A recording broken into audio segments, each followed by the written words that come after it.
The story begins with an old man writing with his pen, identifying himself as Shartia von de Kremsley, the great chancellor of the Anox Empire. Shartia describes himself as a loyal servant who preferred the pleasure of serving his master over the glory of ruling as the king of vampires. A magical book appears open, hovering over a complex magic circle, and Shartia announces that he dares to leave this record to document the limitless achievements of his master. The record begins by describing a great event. One day, amidst a huge flash of purple lightning that filled the sky, a man suddenly appeared out of nowhere from another world. This man, who appeared accompanied by a catastrophic scene that included a huge dragon, began to invade the continent of Arx. After this invasion, large crowds appear cheering enthusiastically for the life of the Emperor of the Great Arx Empire, celebrating His Majesty's victory. Chancellor Kremsley approaches his master the Emperor, congratulating him, and tells him with overwhelming happiness that with this victory, all dimensions are under his feet. But the Emperor repeats listlessly that, all dimensions. The Emperor continues, turning his back to his Chancellor, expressing his thoughts, explaining that in the end, no one knows anything about his homeland. Kremsley looked at him with concern, wondering what was wrong with him. Kremsley returns to narrating the story, explaining that this man is his master, and that since the day he appeared, it took him only 50 years to conquer the vast continent. Kremsley continues to describe his master's enormous abilities. He is a being who can command millions of the dead with a mere thought, and his skill in swordsmanship has the ability to split mountains and cleave seas. This master is known by the title Emperor of the Anox Empire, and he is an unclassifiable catastrophe that descended from another world. He is immortal, and the king of the dead who rules the living. Kremsley confirms that of all the names used to describe him, none was more fitting than his own. Countless beings knelt before his overwhelming power, and the fools who challenged him were turned into undead, and were forced to declare their eternal loyalty to him. No one, and nothing, was a match for his majesty. He defeated the dragons that terrified the continent, the Demon King, and the 7 archdukes of the demon world, the heavenly demon and the head of the martial arts world alliance, and even the king of spirits who guards the world tree, and of course all the dimensions connected to the continent of Anox fell at his feet. But Kremsley wonders how a humble being like him can understand his master's will, for what he really wanted was something else entirely. All he wanted was to return to his homeland, Earth. After failing to find a way back to his homeland despite wandering through all dimensions, the Emperor summoned all the gods of war under his command, and from his throne, he addressed his followers, asking them to listen to him, announcing that he was tired and now wished to enter a deep slumber. His followers were shocked, and one of them wondered what this decision meant, while another, who looks like a skeletal lich, asserted that as his servants, they would continue to search for a way for him to return. But the Emperor replied, questioning the point of returning now, explaining that nearly 300 years had passed since he left his homeland. He added that his family and friends, whom he missed dearly, must have grown old, gotten sick, and all died. The Emperor concluded that it was too late, while his followers looked at him sadly.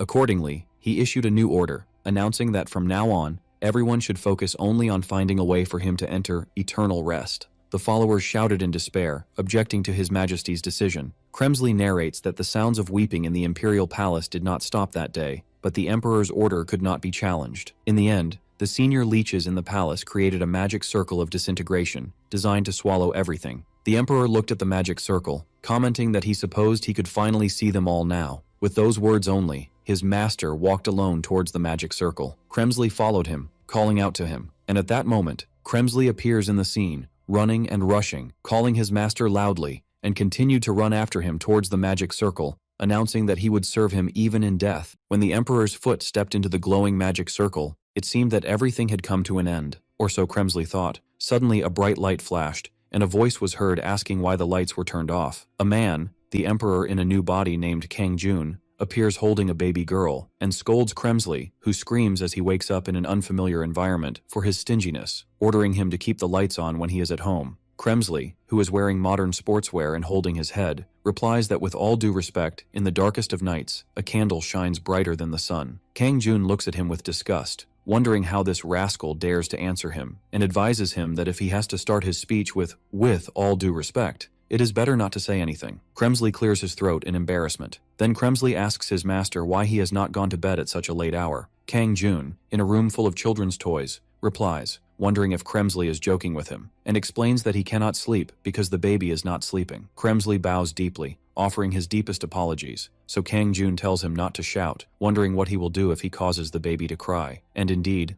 the baby Sol begins to stir and then bursts into loud crying. Kang Jun angrily tells Kremsley that he is the one who woke her up, so he has to deal with it. Kremsley suggests, starting as usual with all due respect, that she might want a meal, to which Kang Jun replies that he has just fed her baby food. Then Kremsley suggests, with the same preface, that perhaps her diaper should be checked, to which Kang Jun replies that she is perfectly clean. Finally, Kremsley admits, after repeating, with all due respect, that with his humble knowledge, he cannot understand why she is crying, so Kang Jun calls him useless as usual. The scene returns to Kremsley writing in his record, and while he is writing, an urgent call comes to him that startles him. Kang Jun's voice announces the arrival of a late-night snack, and that his sister ordered it for them. Kremsley's eyes shine with excitement at the word snack, and Kang Jun explains that it is chicken, so Kremsley rushes out of the room shouting chicken, and leaves behind his open book. The narration continues from the book, where Kremsley explains that due to the failure of the magic circle, his master finally returned to the homeland he had longed for so much, and he writes that in this place,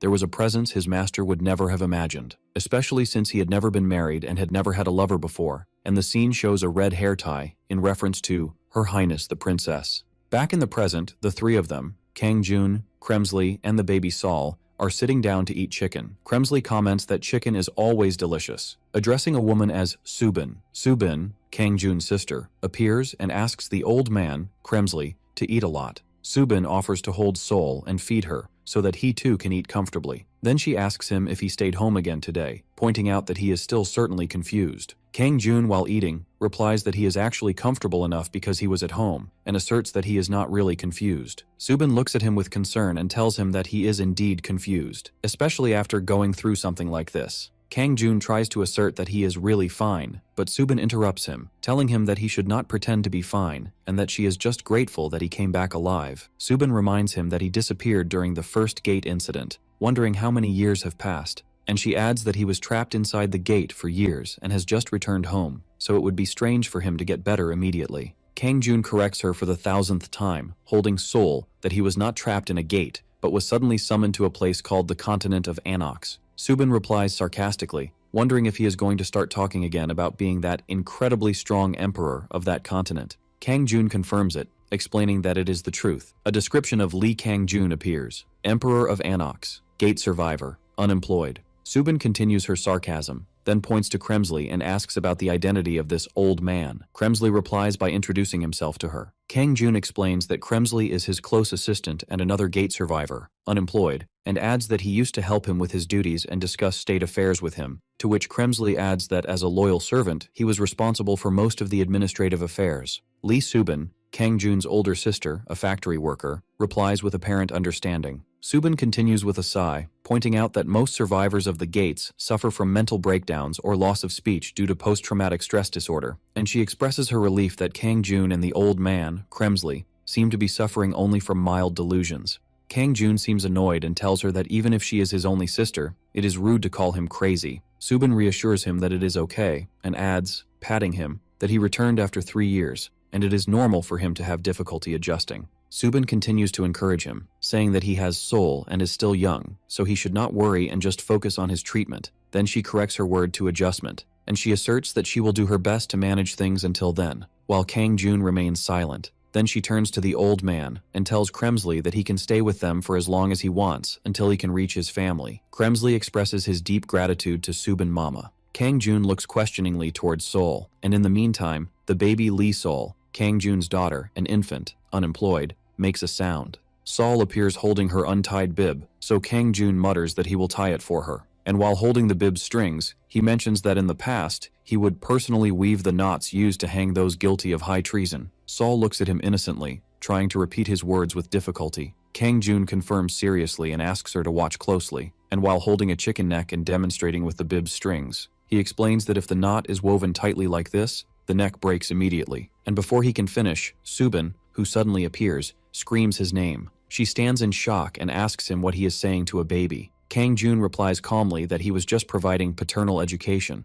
Subin angrily orders him to stop it and wipe Sol's face, and forbids him from now on from telling any scary stories to the baby. Kang Jun mutters that this is very difficult. Kang Jun gently wipes Sol's face. Subin comments that Sol seems to like her father's touch. Kang Jun holds the baby, who has started to get drowsy, and announces that he is going to put her in the room. He gently lays her in her bed and thinks about his daughter who was born while he was away. Kang Jun remembers a previous scene where Subin was holding the baby and telling him that her name is Lee Sol, and that her mother died during childbirth while he was missing, and she asked him if he remembered anything. In memory, Kang Jun replied that this was 300 years ago. Subin started to repeat 300, but she stopped and said she understood, then reminded him that she is still his daughter, and asked him to treat her well. Back in the present, Kang Jun sits next to the sleeping Sol, and thinks, crossing his arms, that his situation is not that bad. Kang Jun recalls another memory from his previous world, in a field at sunset, where Kremsley asked him what he would like to do if he could return to his homeland. Kang Jun repeated the question, thinking. After thinking, the emperor replied that he would like to enjoy a quiet and ordinary daily life where no one notices him, existing, but barely there. In the present, Kang Jun covers his daughter Sol with a blanket, and completes his thought that raising his child and continuing to live would also be one of those ordinary ways of life. Kang Jun gets up, and his eyes fall on some papers on a nearby desk. He picks up the papers to find a collection of bills and payment notices, including a late payment notice. On the afternoon of the next day, Kang Jun appears wearing a different shirt and holding a spoon, announcing seriously that it seems they have run into a problem. Kang Jun is shown feeding Sol with a spoon, while Kremsley stands in the background. Kremsley hears Kang Jun announce that there is a problem, so Kremsley wonders with concern about the nature of this problem. Kang Jun confirms the matter, then asks Sol if the food is good, to which the baby replies in the affirmative. Kremsley thinks to himself in shock, wondering if the great absolute master himself just said the word problem. Kang Jun asks Kremsley to read those documents aloud. Kremsley holds the papers and begins to read a debt collection notice for unpaid phone bills. Kang Jun asks for the next, so Kremsley continues to read a notice of water shutoff due to late payments. Kang Jun asks for the next again. Kremsley continues to read a notice of electricity supply suspension, then a warning of gas shutoff due to an overdue balance. Kang Jun stops him, saying that is enough, while continuing to feed Sol. Kremsley asks Kang Jun, apologizing for saying this, if all these documents are demanding late payments. Kang Jun confirms that Kremsley is right, and adds that his sister did not mention it, but it seems that the financial situation is in a complete mess. Kremsley, not understanding who would dare to demand payment from a member of the royal family, suggests that they could temporarily raise tax rates and impose progressive taxes on the nobles and regional lords. Kang Jun suppresses a laugh and then bursts out laughing at the idea of progressive taxes while holding his head, which horrifies Kremsley, who wonders what is wrong with his master. Kang Jun tells him with a mischievous smile that he is completely wrong, and he explains that if they compare their situation on Earth to the social classes in Anox, they would barely be at the level of slaves or commoners. Kang Jun continues his explanation, pointing with his finger, that they have to endure hard work and service, and receive a little bit of money from the ruling class just to survive. Kremsley appears extremely shocked, and he thinks to himself that although he holds a pure lineage of royal vampires, and once rose to the rank of vampire lord, and obtained the title of Archduke by serving His Majesty with countless meritorious deeds, in this world, he is nothing but a slave. Kremsley staggers and tries to compose himself, telling himself to calm down, and decides that a true follower must prove his loyalty even in times of crisis. Kremsley kneels before Kang Jun, announcing that he will help him establish a new empire, so that he can once again ascend the throne, to which Kang Jun replies indifferently that he should do as he pleases. Kang Jun sighs and holds Sol, explaining that they need to earn money. In a later scene, Kang Jun tries to feed Sol baby food, asking her to open her mouth, but Sol refuses. Subin appears watching them and says that they made this baby food with black sesame seeds especially, but it seems that Sol does not really like it. Kang Jun remembers a piece of advice that when a child refuses to eat, they should never be forced, but should be helped to find interest in the eating process by framing it as a form of play. Kang Jun decides that they will play a game, so Sol and Subin look at him with interest. Kang Jun explains that it is a competition to see who can chew and swallow their food better. Kang Jun raises the spoon and his eyes shine, and he announces that if she wins, she can do whatever she wants today, then asks her if she accepts the challenge. Sol's eyes light up with excitement and she screams her agreement to the challenge. Subin smiles and encourages her, asking Sol to eat and defeat her father. Sol looks on excitedly, while Kang Jun smiles a mischievous smile and thinks that she is too slow. Kang Jun thinks about his past, remembering that he was thrown into the middle of everything on the continent of Anox, and he says that the only reason he was able to rise to become an absolute power was because he did his best, even when hunting a single rabbit. Then he starts eating ferociously, telling her that with her pathetic speed, she will never be able to defeat him. Sol shows a shocked reaction to her father's challenge, and her eyes quickly fill with tears. The baby bursts into tears, so Subin rushes to her and holds her, asking Kang Jun angrily why he made her cry. Kang Jun defends himself by saying that he was not trying to make her cry, but Subin replies that anyone would have thought he was trying to make her cry. Kang Jun looks at his crying daughter and addresses her, saying that if she feels this is unfair, she should become stronger. Subin stands silently. Sol cries even more, so Subin sighs as she tries to calm her down. In the meantime, Kremsley is seen writing in his record, writing that His Majesty the Emperor challenged the princess to a food duel this morning, and that he did his best against the princess, who is not even 3 years old, and snatched the victory. Kremsley continues to write as he looks out the window, concluding his entry by saying that one cannot help but feel a slight concern about his future actions. Later, Kang Jun appears holding Sol, and asks his sister Subin if he can go out today. Subin stops cleaning and asks him in surprise why he is suddenly going out. Subin expresses her concern, saying that it is her day off so she can take care of Sol, but for him to go out alone is worrying. Kremsley intervenes laughing and reassures Subin that it will be perfectly fine, explaining that he will accompany him. Subin asks him in surprise if he is going to join him too. The scene shifts to Kang Jun and Kremsley riding a bus. Kang Jun remembers his conversation with Subin about money. In memory, he remembers Subin admitting that she does not have a single penny, explaining that the neighborhood they live in is dangerous, so the monthly rent is cheap, but she is now using up the security deposit. Kang Jun remembers asking her how much she needed, but she told him not to worry about it, that she would find a solution, and that he should just focus on himself. And she added with a faint laugh that she just hoped to win about 1 billion won from the lottery ticket she bought this week. Subin continued in memory that if she won, they could move to a safe place, and she would be able to focus on Sol until he found a decent job. Subin looked at the sleeping Sol hugging her leg, adding that Sul is at an age where she needs all the love and attention she can get. Back on the bus, Kang Jun thinks to himself that this is a problem that money can solve. He tells Kremsley that he was thinking about it, and explains to him that for his financial activities to go smoothly, he will need a new name and identity. Kremsley wonders if he is talking about his name. Kang Jun confirms it and tells him that he has thought of a new name for him that suits this place. Kremsley swallows and thinks excitedly that the great emperor will give him a new name. Kang Jun announces that he is no longer Shartia von de Krabsley, but Choi Dollars. So double quote. Kremsley repeats the name in confusion and thinks to himself that he has not been in this world for long. Kang Jun notices his expression and asks him if he does not like his new name, so Kremsley shakes his head in denial. So Kang Jun asks him about the expression on his face. Kang Jun explains that the name Dol Su has been passed down through generations and is reserved only for the most loyal followers, and that Dol means rock and Su means steel, which symbolizes that Kremsley possesses a loyalty as solid as rock and steel.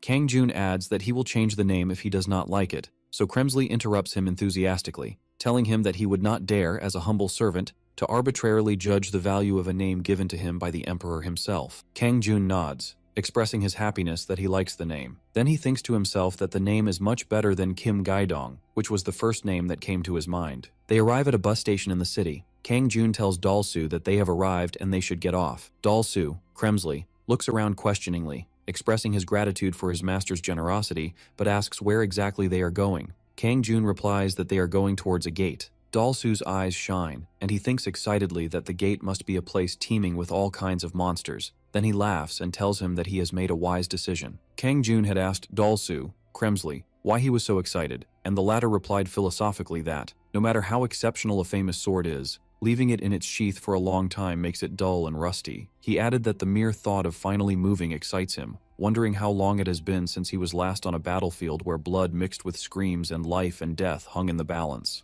Then Kang Jun pointed out as they walked that it might be a little difficult. Kang Jun then explained that they would only go as porters, which confused Dalsu. The former confirmed that hunting inside the gate requires obtaining a registration card worth 1 million won per person. Then Dalsu knelt in the street, announcing that he could not be just a porter under any circumstances, and asked his master to allow him to work alone until the family's financial situation improved. People gathered around them, wondering about the situation, so Kang Jun asked his companion to stop causing a commotion because everyone was watching them. However, Dalsu refused to get up and swore that even if a blade was put to his neck, he would not accept working as a porter. Then a shadow covered Kang Jun's face, and he asked him quietly if he would really refuse to get up. Then he asked him in a sharp tone if he wanted to die. Dalsu panicked then and thought that his master was angry, and remembered that ignoring the warning might make him suffer the same fate as Cheonma, the heavenly demon, who ended tragically. So he quickly got up and apologized to his master, begging for forgiveness. Kang Jun put his hand on his companion's shoulder and told him that he knew his words came from his loyalty.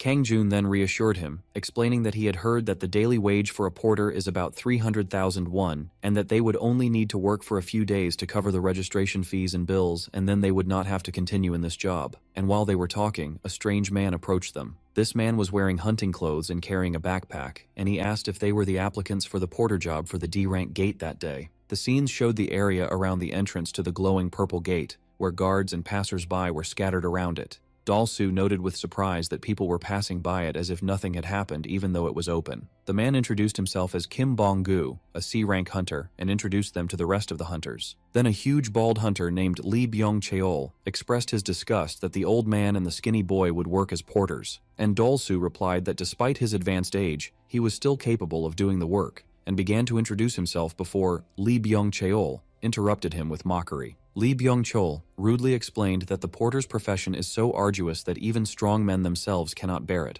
wondering with disdain what an old man and a skinny boy could do there. Dalsu then whispered to his master, wondering if he should kill them, but Kang Jun rejected the idea, explaining that the time had not yet come. Then he reminded him that they needed to work as porters for only a few days to collect the money needed to get their ID cards as awakeners. Dalsu then realized his master's intention and thought with admiration that he had almost made a mistake if it were not for his wisdom. Then Kang Jun stepped forward and asked who the leader of the group was. Kim Bong-gu replied that he was the leader of the squad, and Kang Jun asked him if his hesitation to hire them was because of their unreliable appearance, to which Kim admitted, so Lee Byung-cheol intervened, asserting that they were strong and would not cause any trouble. Kim Bong-gu remained hesitant, thinking about what he should do, and remembered his family who were in the hospital, contemplating his great need for money this week, and in the end, he decided to accept the two men into the team, convinced that he could not miss this gate. Lee Byung-cheol looks at Kim Bong-gu in shock, wondering if he is serious. Kim Bong-gu assures him, explaining that it is a D-rank gate, so no major accidents should happen, and that he thinks the two of them can handle it. Kim Bong-gu reminds Lee Byung-cheol of his financial situation, explaining that this week he has to pay his mother's hospital bills, his brother's academy fees, and his field trip fees. Lee Byung-cheol reluctantly agrees. Kim Bong-gu thanks Lee Byung-cheol for his understanding, to which the latter replies that there is no need to thank him, adding that they have that F-rank hunter with them too. Lee Byung-cheol explains his reasoning, that the F-rank hunter will be of no use to their fighting strength anyway, and if they make him share in carrying the luggage with the porters, the luggage problem will be solved. Kang Jun notices this interaction and thinks to himself that it seems there is someone else. At that moment, Lee Byung-cheol sees the F-rank hunter approaching, so he shouts his name, wondering if he will hurry, and adding that he just asked him to bring a cup of coffee, and sighs that he has finally arrived. The F-rank hunter runs, panting, and offers the coffee with an apology, and as Lee Byung-cheol takes the coffee, Kang Jun watches the scene, wondering to himself if a lower-ranked hunter can be treated as a servant, and thinking that the Earth is no longer different from the continent of Arcs, where the strong prey on the weak, and feels, for some reason, that this is a little bitter. Lee Byung-cheol throws his bags on the ground and shouts at the others, wondering what they are doing and if they are leaving tomorrow. The F-rank hunter tries to protest, but Lee Byung-cheol rudely interrupts him, telling him to stay behind to help the porters, and asks him sarcastically if he thinks that old man and skinny boy can carry the luggage properly. And Lee Byung-cheol continues to berate him, reminding him that he was kind enough to let him join, and adding that, frankly, if he goes to the front, he will just be a hindrance. The F-rank hunter submits, saying that he understands. Then Lee Byung-cheol turns to Kang Jun and calls him ignorant. Kang Jun repeats the word in his mind in surprise. Lee Byung-cheol assures him, pointing his finger at him, that he means him indeed, and warns him that he will not have the luxury of worrying about his life there, so he should not dare to hinder them. And he adds that the same applies to the old man. Dalsu is enraged, wondering, how dare that insolent scoundrel? After that, Lee Byung-cheol walks away, so the F-rank hunter approaches the luggage, announcing that he will carry the heaviest luggage. And as he lifts a large bag on his back, he adds that, even if he is only F-rank, he is still awakened, and that he may not be of any use in combat, but he can easily carry a few bags. Kang Jun looks at him and agrees with him, and when the hunter hesitates for a moment and asks him what is wrong, Kang Jun replies that he wants to give him a piece of advice. The hunter asks him in surprise what he means, to which Kang Jun explains that he must make money today at all costs, and he does not want any trouble. And when the hunter wonders in confusion, Kang Jun looks at him with a sharp gaze, saying that he is pretending to be so naive and so weak, and advises him that, for today at least, he must continue to act until the end. Kang Jun adds coldly that he just has to help them carry their luggage and go back quietly, wondering if that is so hard to understand. Then he turns to Dalsu and tells him that they should go, and Dalsu agrees. And when they arrive at the entrance office, Dalsu asks if this is some kind of entry procedure. An employee behind the desk addresses Kim Bong-gu, confirming their reservation to use the gate near Guro Digital Complex Station and adding that they can enter now. But the employee warns them that, although this is just a D-rank gate, a series of fatal accidents have occurred here recently. Kim Bong-gu repeats with concern the phrase fatal accidents, to which the employee confirms, saying that the management office has designated it as an investigation site, and adds that they say the difficulty is not high, but the reason is unknown, so please be careful, to which Kim Bong-gu thanks him. The glowing purple gate appears outside. The three hunters, Kim Bong-gu, Lee Byung-cheol, and the F-rank hunter, run and enter the gate. Kang Jun tells Dalsu that they should go too, to which the latter replies in the affirmative, and they enter behind them. As soon as they enter, the system interface appears before Kang Jun in a black void, displaying messages such as initiating player information registration, determining players' military strength, and loading players' achievements, with progress percentages appearing. Then two final messages appear. This player's physical abilities exceed the standard, so an accurate measurement cannot be loaded, and player information registration complete. After that, the team finds themselves in a dark and scary forest, and Lee Byung-cheol comments that there is something suspicious about this gate. Lee Byung-cheol continues to talk, wondering if they were told that undead-type monsters would appear. Kim Bong-gu confirms it, saying that they have to do their best to finish it quickly. Kang Jun walks behind them. Suddenly, a huge blue system window appears in front of Kang Jun alone. The window displays player name Lee Kang Jun, class Necromancer, level 1. It lists his titles and stats, which appear as open parenthesis question mark, question mark, question mark, question mark, close parenthesis, and it explains that the player's level is too low to summon any followers. Kang Jun wonders to himself, what is this? Kang Jun continues to analyze the window and thinks with annoyance that being level 1 is complete nonsense, adding that even he has difficulty measuring his strength, so who dares to measure it this way? And he also wonders about the meaning of divine power. However, Kang Jun finds the topic of titles interesting, so he assumes that he got the title, Absolute Necromancer, when his black magic reached the 9th circle, and looking at the title, Dimension Invader, he assumes that he got it because he unintentionally plunged several dimensions into crisis while searching for a way back to Earth. As for the title, Demon Slayer, he thinks that he probably killed more than 1 million demons. And for the title, Dragon Slayer, he guesses that he got it for killing that dragon at that time. Then he moves on to the one who plundered the world tree. Kang Jun thinks that it is amazing that they go to the extent of giving a title just for snatching the divine tree from the spirit world, remembering that he only took it to plant it in the palace garden because it looked empty, and adding to himself that he did not know it would wither so quickly. Kang Jun looks at the followers section and realizes that if he raises his level, he can summon the followers he has made a contract with. Kang Jun smiles and thinks that it will not be limited to Dalsu, Kremsley, but if he can also summon the ministers of the imperial court, the palace, the joint chiefs of staff, and the treasury to Earth, then that would be incredibly convenient. At that moment, Lee Byung-cheol shouts at Kang Jun, scolding him for being distracted in a place where their lives are on the line. Kim Bong-gu announces that they should move. The group walks through the dark and desolate forest, where the three hunters walk in front, while Kang Jun and Dalsu follow behind. Lee Byung-cheol comments with disgust on the disgusting place. Kim Bong-gu agrees with him, saying that they should finish this quickly and get out of here. The F-rank hunter turns back towards Kang Jun and Dalsu, so Kang Jun wonders if they should just follow them. Dalsu, Kremsley, whispers to Kang Jun that this place is surprisingly comfortable, and he adds that he feels as if his exhausted body and mind are recovering, to which Kang Jun replies that he is nice. Kang Jun looks around in the dense forest, wondering if there were not supposed to be undead-type monsters here,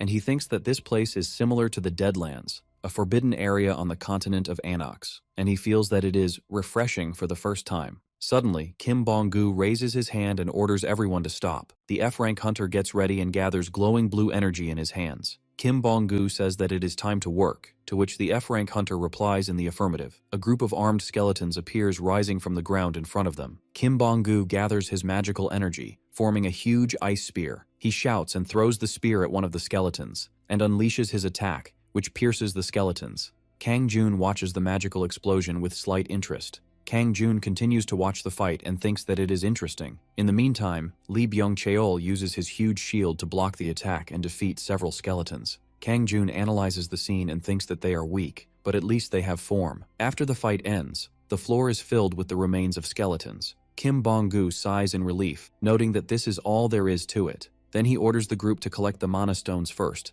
then move on. Kang Jun, Dol-soo, and the F-rank hunter begin to collect the glowing purple stones from among the scattered graves and bones. Suddenly more skeletons attack them. Lee Byung-cheol expresses his anger, wondering with exasperation if there are more of them and how many times this has happened. While blocking an attack with his shield, he shouts at the skeletons, telling them to get out of his face. Kang Jun warns him that he might want to be careful this time, which angers Lee Byung-cheol, who asks him exasperatedly what he means. Kang Jun calmly explains that there are archers among them. Lee Byung-cheol scoffs, wondering if that is nonsense, and suddenly arrows fly towards him. He mutters angrily as he raises his shield with difficulty to block the arrows that hit it with force. Both Lee Byung-cheol and Kim Bong-gu seem to be in shock, and the former mutters, wondering what is happening. At that moment, an arrow heads directly for Kang Jun, but he catches it with his hand calmly before it hits his face. Kang Jun looks at the broken arrow in his hand, muttering with annoyance about why it happened. Kim Bong-gu and Lee Byung-cheol look at him in disbelief. The former wonders how he did that,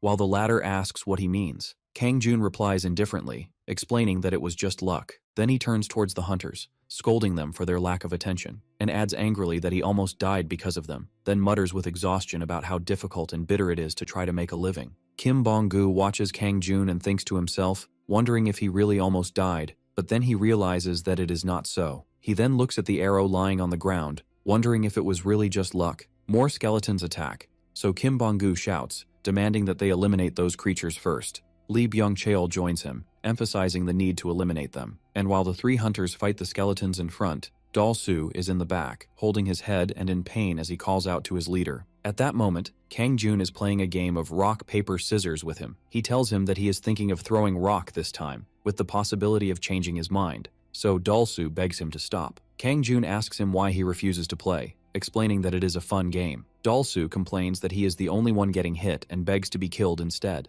Kang Jun replies that this time might be different and invites him for the next round. In the meantime, the F-rank hunter watches them silently. The F-rank hunter thinks to himself that this man has been bothering him for a while, and he remembers Kang Jun's previous warning to him to continue to act well, and he sees that Kang Jun is acting as if he knows something and is proud of it, so he wonders if he belongs to the management office. At the same time, Kang Jun continues his game, asking Dol-soo what he will throw next. Dol-soo begs him to play fair, so Kang Jun asks him with disdain if he is accusing him of cheating, to which Dol-soo quickly denies it. Kang Jun interrupts him, announcing that he has decided to choose rock, so Dol-soo thinks excitedly about choosing scissors. Then, the F-rank hunter shakes his head, thinking that the office could not have sent madmen like these. And as the F-rank hunter turns around, Kang Jun's expression turns serious, and he thinks that they are about to arrive. In front, Lee Byung-cheol finishes off the last skeleton, commenting that this seems to be the last one. Kim Bong-gu confirms that it is finally over. Kim Bong-gu says that everyone worked hard and suggests that they go back now. Suddenly the F-rank hunter is surprised and shouts, asking what he sees, pointing forward. In the distance, through the fog, a silhouette of a monastery or castle appears. A system window appears in front of Kim Bong-gu, announcing that the hidden dungeon called the Demon Worshippers Monastery has been opened. Kim Bong-gu wonders in surprise about it being a hidden dungeon, and he thinks that this type of dungeon is where people hit the jackpot because it is full of priceless artifacts and rare magic books, in addition to treasures that cannot be found anywhere else, and sometimes it even contains elixirs. Kim Bong-gu feels extremely excited and thinks that what he wants most now is to finally find an elixir, the only medicine capable of waking his mother from her coma. Kim Bong-gu continues to think, remembering that those that appear in auctions are sold at exorbitant prices, much higher than what he can afford, and he realizes that if he can get one himself, this is his only chance. He adds that he does not want to back down, but wants to give it a try. Then he asks the group loudly what they should do about the hidden dungeon. Lee Byung-cheol looks at the system window, commenting that it is the first time he has seen one in person, and he thinks that if they report it to the office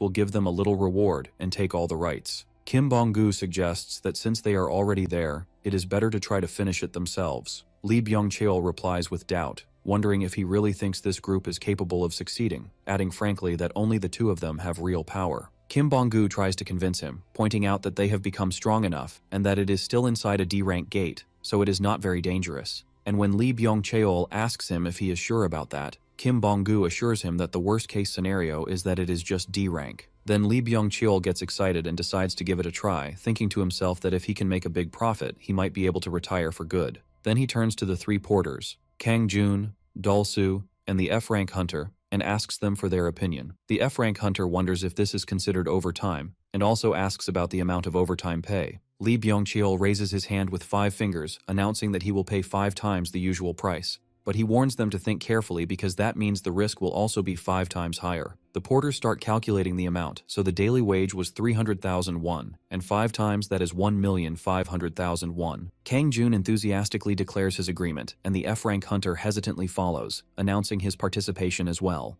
Kim Bong-gu nods, saying that the deal is done, and announces the start of the raid, while Lee Byung-cheol adds that they will set off now. The 3 porters follow the hunters as they head towards the monastery, and as they approach the majestic and scary Gothic building, Kim Bong-gu comments that the gate seems to have a terrifying aura. Then he announces that he will enter first. The group enters through the huge doors. Kang Jun notices that the place is very dark, and Kim Bong-gu agrees, adding that it is better to move cautiously, and as they advance, the door locks by itself. So Kim Bong-gu suddenly shouts, warning that the door is closing. Lee Byung-cheol turns in panic, wondering if they have become trapped. The door closes completely behind them. Lee Byung-cheol shouts, telling everyone to try to open it while he rushes towards it. He tries to push the heavy ornate door, but he notices that it does not move. He punches the door with his fist in anger and concludes that the door will not open until the place is cleared of monsters. Kim Bong-gu calmly replies, reminding him that they came from the beginning with the intention of finishing it. Then they decide to continue moving forward.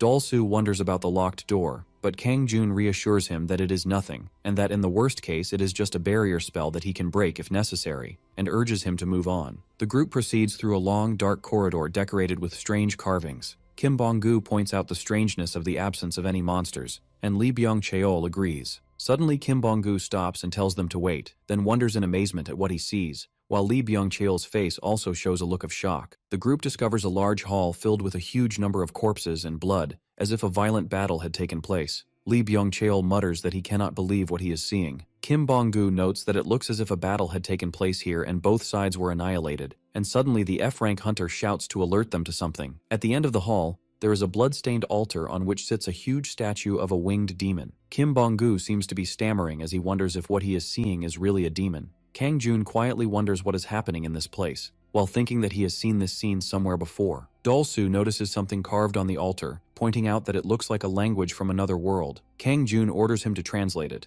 and Dol-soo replies in the affirmative. Dol-soo begins to examine the inscriptions, explaining that they are written in the language of the demon world. Lee Byung-cheol asks him if he can read them, and Dol-soo replies, adjusting his monocle, that he will read them aloud. Dol-soo reads the first part, which states that the trial must be passed and worthiness proven. Kim Bong-gu wonders about the meaning of the trial. Dol-soo looks at the scattered corpses around them and concludes that the trial was to fight the monsters guarding the place, adding that since everyone is dead, it means they have already passed the trial. Dol-soo continues to read, pointing to the inscription that mentions that faith and loyalty must be proven by offering 10 living souls on the altar. Lee Byung-cheol wonders with disgust what kind of nonsense he is reading. Dol-soo continues to read, explaining that the text refers to the descent of the noble guardian of hell and the need to kneel before him and beg him for forgiveness, and that only those he forgives may return alive. Dol-soo comments with admiration on the blood-stained altar and the burning candles, saying that it is amazing, and pointing out that the altar is enchanted with a summoning spell strong enough to summon a high-level demon. Lee Byung-cheol shouts angrily at him, calling him a senile old fool and expressing his disbelief in this talk.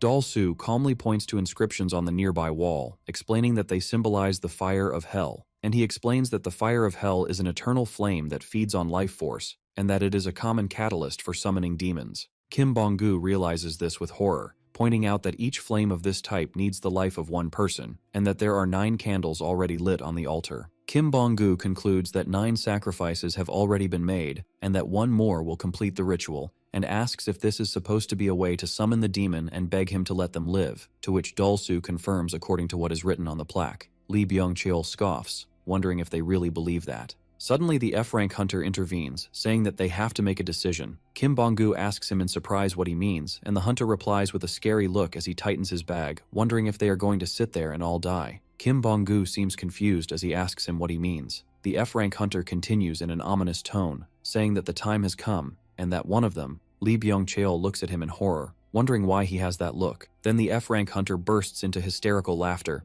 Lee Byung-cheol shouts angrily, calling him a scoundrel, and expressing that the situation is not funny, while Kim Bong-gu looks scared. The hunter apologizes sarcastically, saying that seeing everyone frozen in fear was so pathetic that it made him laugh. Then he announces coldly that the time has come to decide who the next sacrifice will be, wondering who among them is the most useless human. Kim Bong-gu protests, refusing, and insists that if they search carefully, there must be a way for everyone to get out alive. As for Lee Byung-cheol, he thinks to himself that this man seems crazy, adding that if someone has to die, it should be someone who has already lived long enough, while his eyes turn towards Dalsu, Kremsley, and Kang Jun. Dalsu notices that look directed at them, and wonders to himself if he is the one meant by someone who lived long enough. Then he realizes that he is not human in the first place, wondering with fear if the one meant is his master who is over 300 years old. Dalsu whispers to his master Kang Jun, begging his forgiveness, warning him that those insolent people seem to be targeting him and describing him as someone who has lived long enough.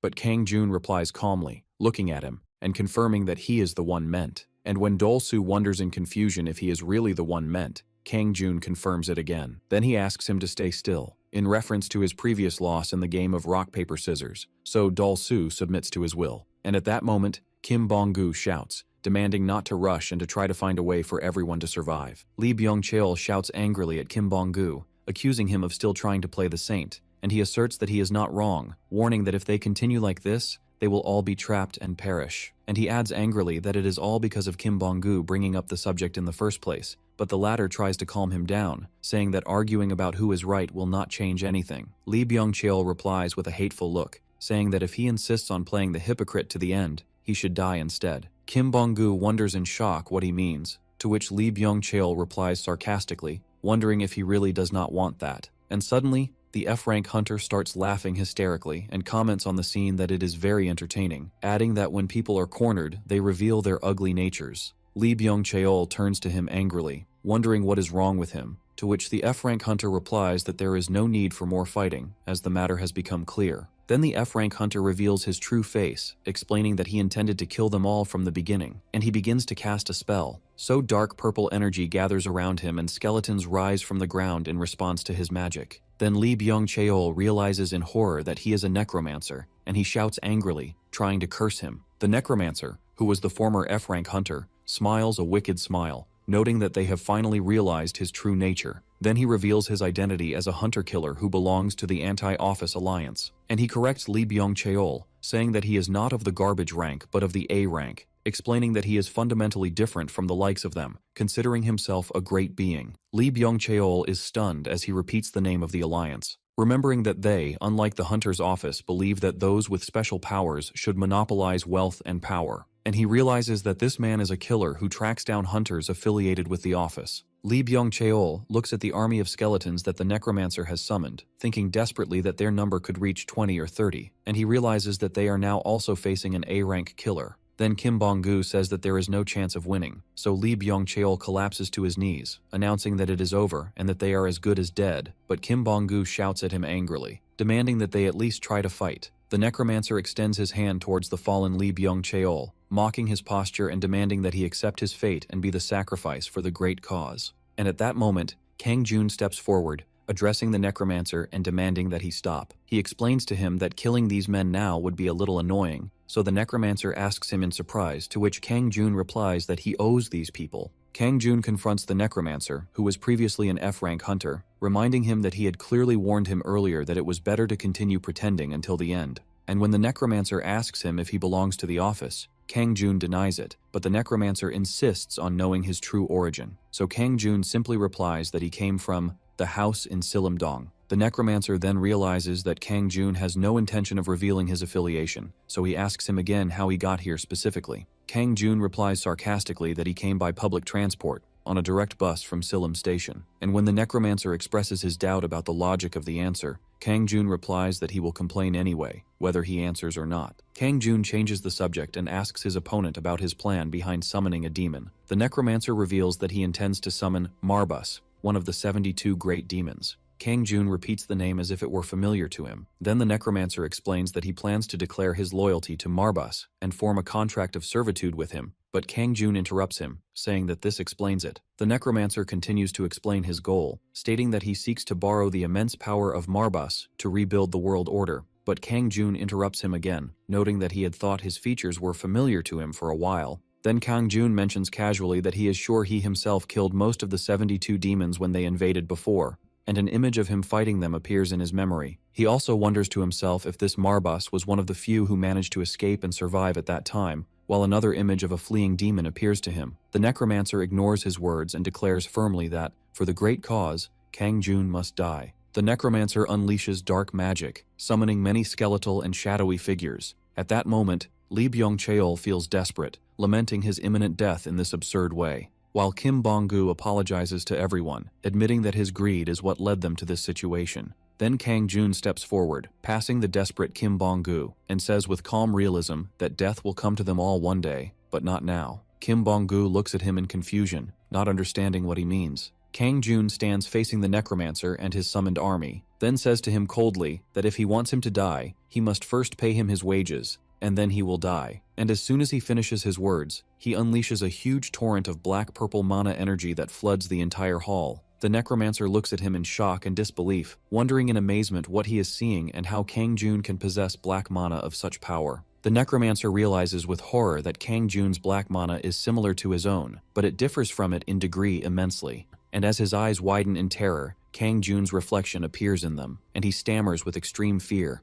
And behind Kang Jun appears a giant, terrifying, shadowy figure that resembles the Grim Reaper himself. The necromancer screams in panic, realizing that what is in front of him is the Reaper. And soon he completely collapses from fear, begging and pleading for mercy, and only one thought comes to his mind: he must escape. At that moment, Kang Jun calls out in a powerful voice to Kremsley, which is Dol-su's real name. The latter responds immediately in the affirmative. Then Kang Jun orders him to prepare to show due respect. Dol-su's eyes glow crimson as he begins to make a grand, formal announcement, announcing the arrival of an irregular catastrophe. Then he continues in a booming voice, identifying Kang Jun as the king of the dead who rules and dominates the living. And Dol-su concludes his grand announcement, addressing the panicked necromancer. The mighty immortal, hail his majesty the emperor, while an aura of swirling dark energy surrounds him, and the scene ends with all the skeletons kneeling. Kim Bong-gu looks at the scene in complete shock, wondering in his mind what is happening. Meanwhile, the necromancer, who was pretending to be an F-rank hunter, was kneeling on the ground before Kang Jun, apologizing and begging him to spare his life. Kang Jun, surrounded by an aura of dark energy, tells him that frankly, he too just wanted a normal life. Kang Jun steps forward towards the kneeling necromancer and crouches before him, continuing that he wanted a quiet and simple life without drawing attention.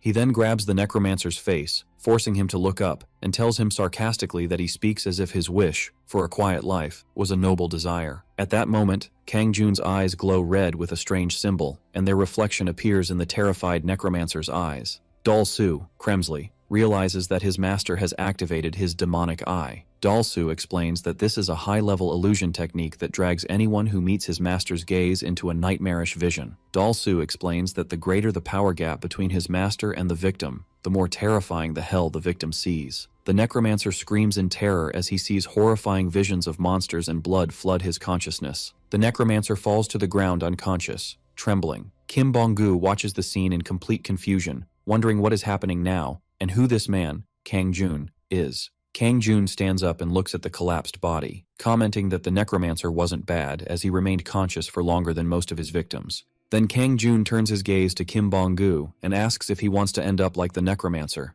Kim Bong-gu stammers a refusal, trembling with fear. Kang Jun orders him to watch his words. At this moment, Dol-su steps forward, asking his master's leave, and asks if they should kill Kim Bong-gu to ensure his silence. Kim Bong-gu is terrified to hear this suggestion, but Kang Jun replies that it's fine, and that he has already placed a prohibition spell on him. Upon hearing this, Dol-su suggests that they should now focus on summoning the demon and finding a way out. Kang Jun agrees, adding that if the summoned demon refuses to cooperate, they will kill it themselves and find another way out. Kang Jun looks at the body of the necromancer lying on the ground, and orders the skeletons, who are still kneeling, to summon the demon. The skeletons immediately rise, drag the necromancer's body, and place it on the altar. One of the skeletons raises its sword and stabs the victim as the 10th offering. Blood splatters everywhere, while Kim Bong-gu covers his mouth in horror. The 10th and final candle on the altar ignites, and a massive dark energy erupts from the altar, pushing Kim Bong-gu back. A huge winged demonic creature resembling a gargoyle trembles on the altar.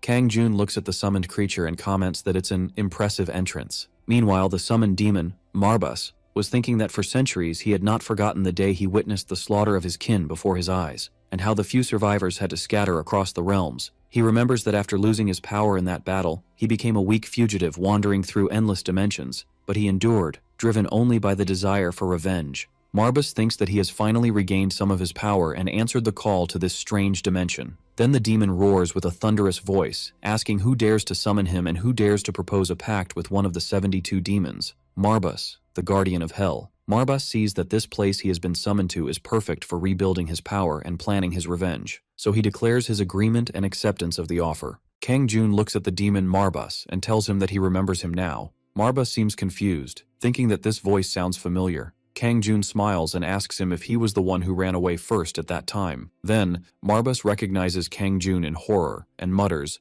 wondering if he is the immortal. Kang Jun sarcastically comments that if one lives long enough, they meet everyone again, noting that it's interesting to meet him here. He adds that it has been a long time, and he almost feels happy to see him. The terrified Marbus asks why Kang Jun is in this barren, worthless dimension. Kang Jun simply replies that this is his hometown. Immediately, Marbus changes his tone, declaring that this is a truly wonderful dimension. Meanwhile, he was thinking to himself that he was as good as dead, and that last time at least, he had a chance to flee. Marbus remembers that even with all 72 demons united, they lost like dogs, and that in his current state, there is no way he can face the immortal alone. Marbus decides to himself that he must escape while Kang Jun is distracted, and that he will reassemble his scattered brethren for revenge one day, assuring himself that it cannot end like this. Marbus immediately begins to beg, calling Kang Jun by the title, Great King of Death, but Kang Jun interrupts him, telling him to speak normally. Marbus immediately begs for his life to be spared, and swears that he was only dragged here by the summoning ritual and never intended to invade Kang Jun's homeland. He continues to beg for mercy, vowing that he will disappear forever and hide in a distant world to live quietly forever.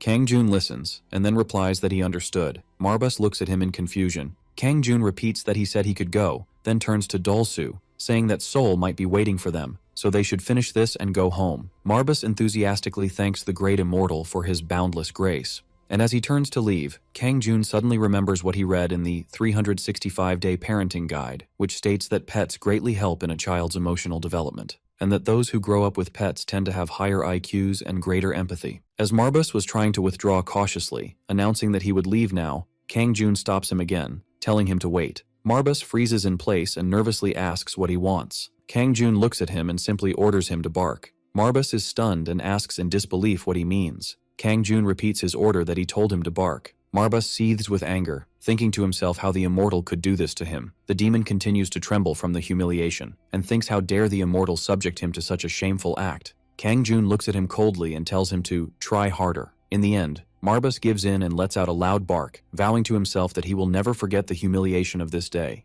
Kang Jun comments that Marbus is good at this. The humiliated Marbus replies that it is an honor for him. Kang Jun clarifies that he is not saying that as a compliment, but that he was really like a real dog. Dolsu laughs and agrees with him, commenting that it is truly amazing how he can look like a dog. Marbus boils with anger internally, unable to believe that he has come to this situation. He, one of the 72 demons who ruled the entire demon world. Kang Jun tells Marbus that he has passed, then asks him if he can transform. Marbus asks in confusion what he should transform into. Kang Jun thinks for a moment, wondering what kind of puppy a 3-year-old girl might like. Marbus panics internally, thinking that he is a demon among demons, that he gained fame for his overwhelming power and extreme cruelty, and that he was nicknamed the Guardian of Hell, and ruled at the top of the demon world with his 72 brethren, only to find himself now transformed into a small, chubby corgi, panting and wondering about his form, not believing what he is doing to himself. Kang Jun comments that he is certainly cute, but there is something a little off. Dolsu intervenes, saying that, with all due respect, wouldn't this be sufficient as a pet?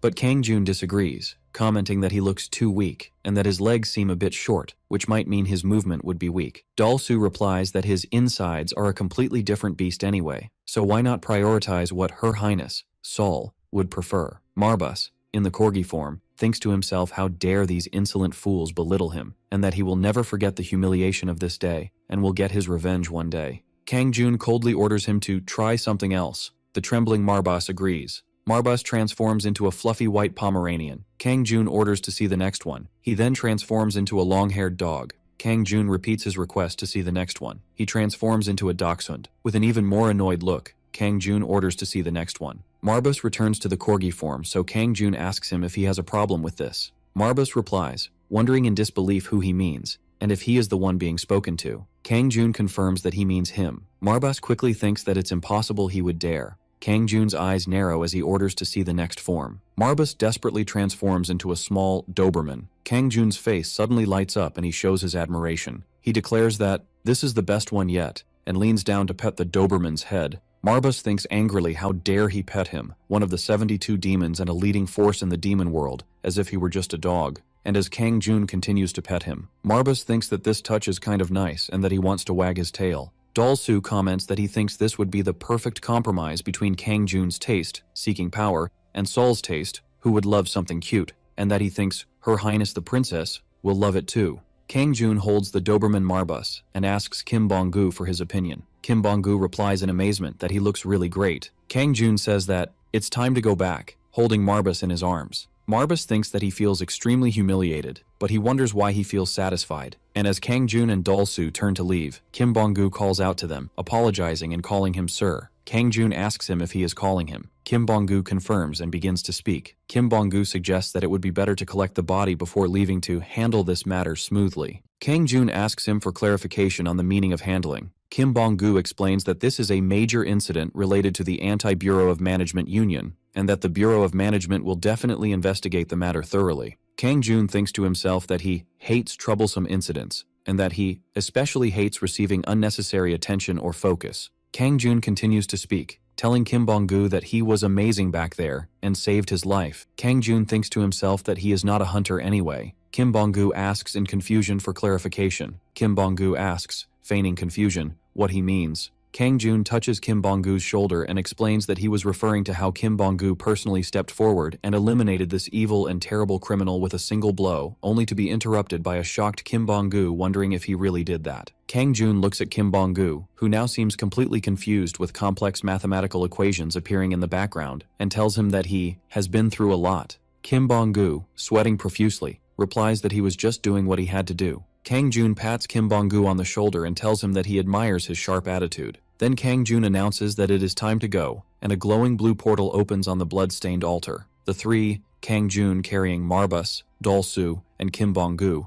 pass through the portal. Outside the gate entrance, Kim Bong-gu was talking to an official from the Bureau of Management. The official comments that what happened was like a bolt from the blue, and that he is happy everyone returned without serious injuries. The official tells Kim Bong-gu that he has just received the results of the body's identification, and it has been confirmed to be a killer from the Anti-Bureau of Management Union, who was on the wanted list. He explains that the Gate Special Investigations Division will form a special team to investigate, and that they will ask him, Kim Bong-gu, to give an additional testimony later, to which Kim Bong-gu reluctantly agrees. The official adds that once the investigation is over, the incident will be announced in the media. Kim Bong-gu repeats the word with concern, wondering if the matter will really be announced. Kim Bong-gu looks at the paramedics carrying the covered body on a stretcher and thinks that if it weren't for Mr. Kang Jun, they would have been the ones who ended up as lifeless bodies. The official changes the subject and asks Mr. Kim Bong-gu if he has had a second awakening recently. Kim Bong-gu seems confused. The official explains that it is written in the report that Kim Bong-gu is the one who single-handedly eliminated the hunter from the Anti-Bureau of Management Union.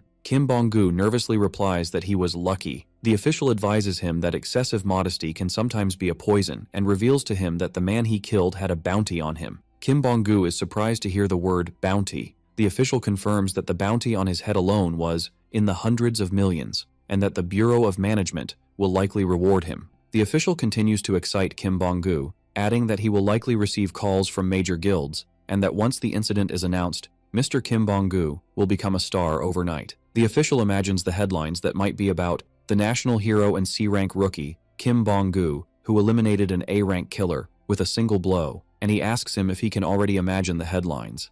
Kim Bong-gu thinks to himself that this matter is getting completely out of control, but he admits to himself that Kang Jun truly saved his life. Meanwhile, Kang Jun and Dalsu were standing in front of a tteokbokki food truck. Dalsu was panting and fanning his mouth with his hand, wondering if this food was this spicy. Kang Jun tells him not to force himself to eat it. Dalsu replies that he can't feel his tongue, but Kim Bong-gu was watching them from a distance, wondering about that person's true identity. Dalsu continues to eat, commenting that his hands won't stop, and that this food must have been made by a demon, otherwise there is no way he could stop amidst this suffering. Meanwhile, Kim Bong-gu thinks that Kang Jun subdued an A-rank killer without lifting a finger. Kang Jun, who is holding Marbas in Doberman form, asks Dalsu if they were the ones who made this food, to which Dalsu naturally denies it. Kim Bong-gu remembers how the boss monster was pathetically begging for his life. Kim Bong-gu wonders, why would someone like him disguise himself as a porter? At that moment,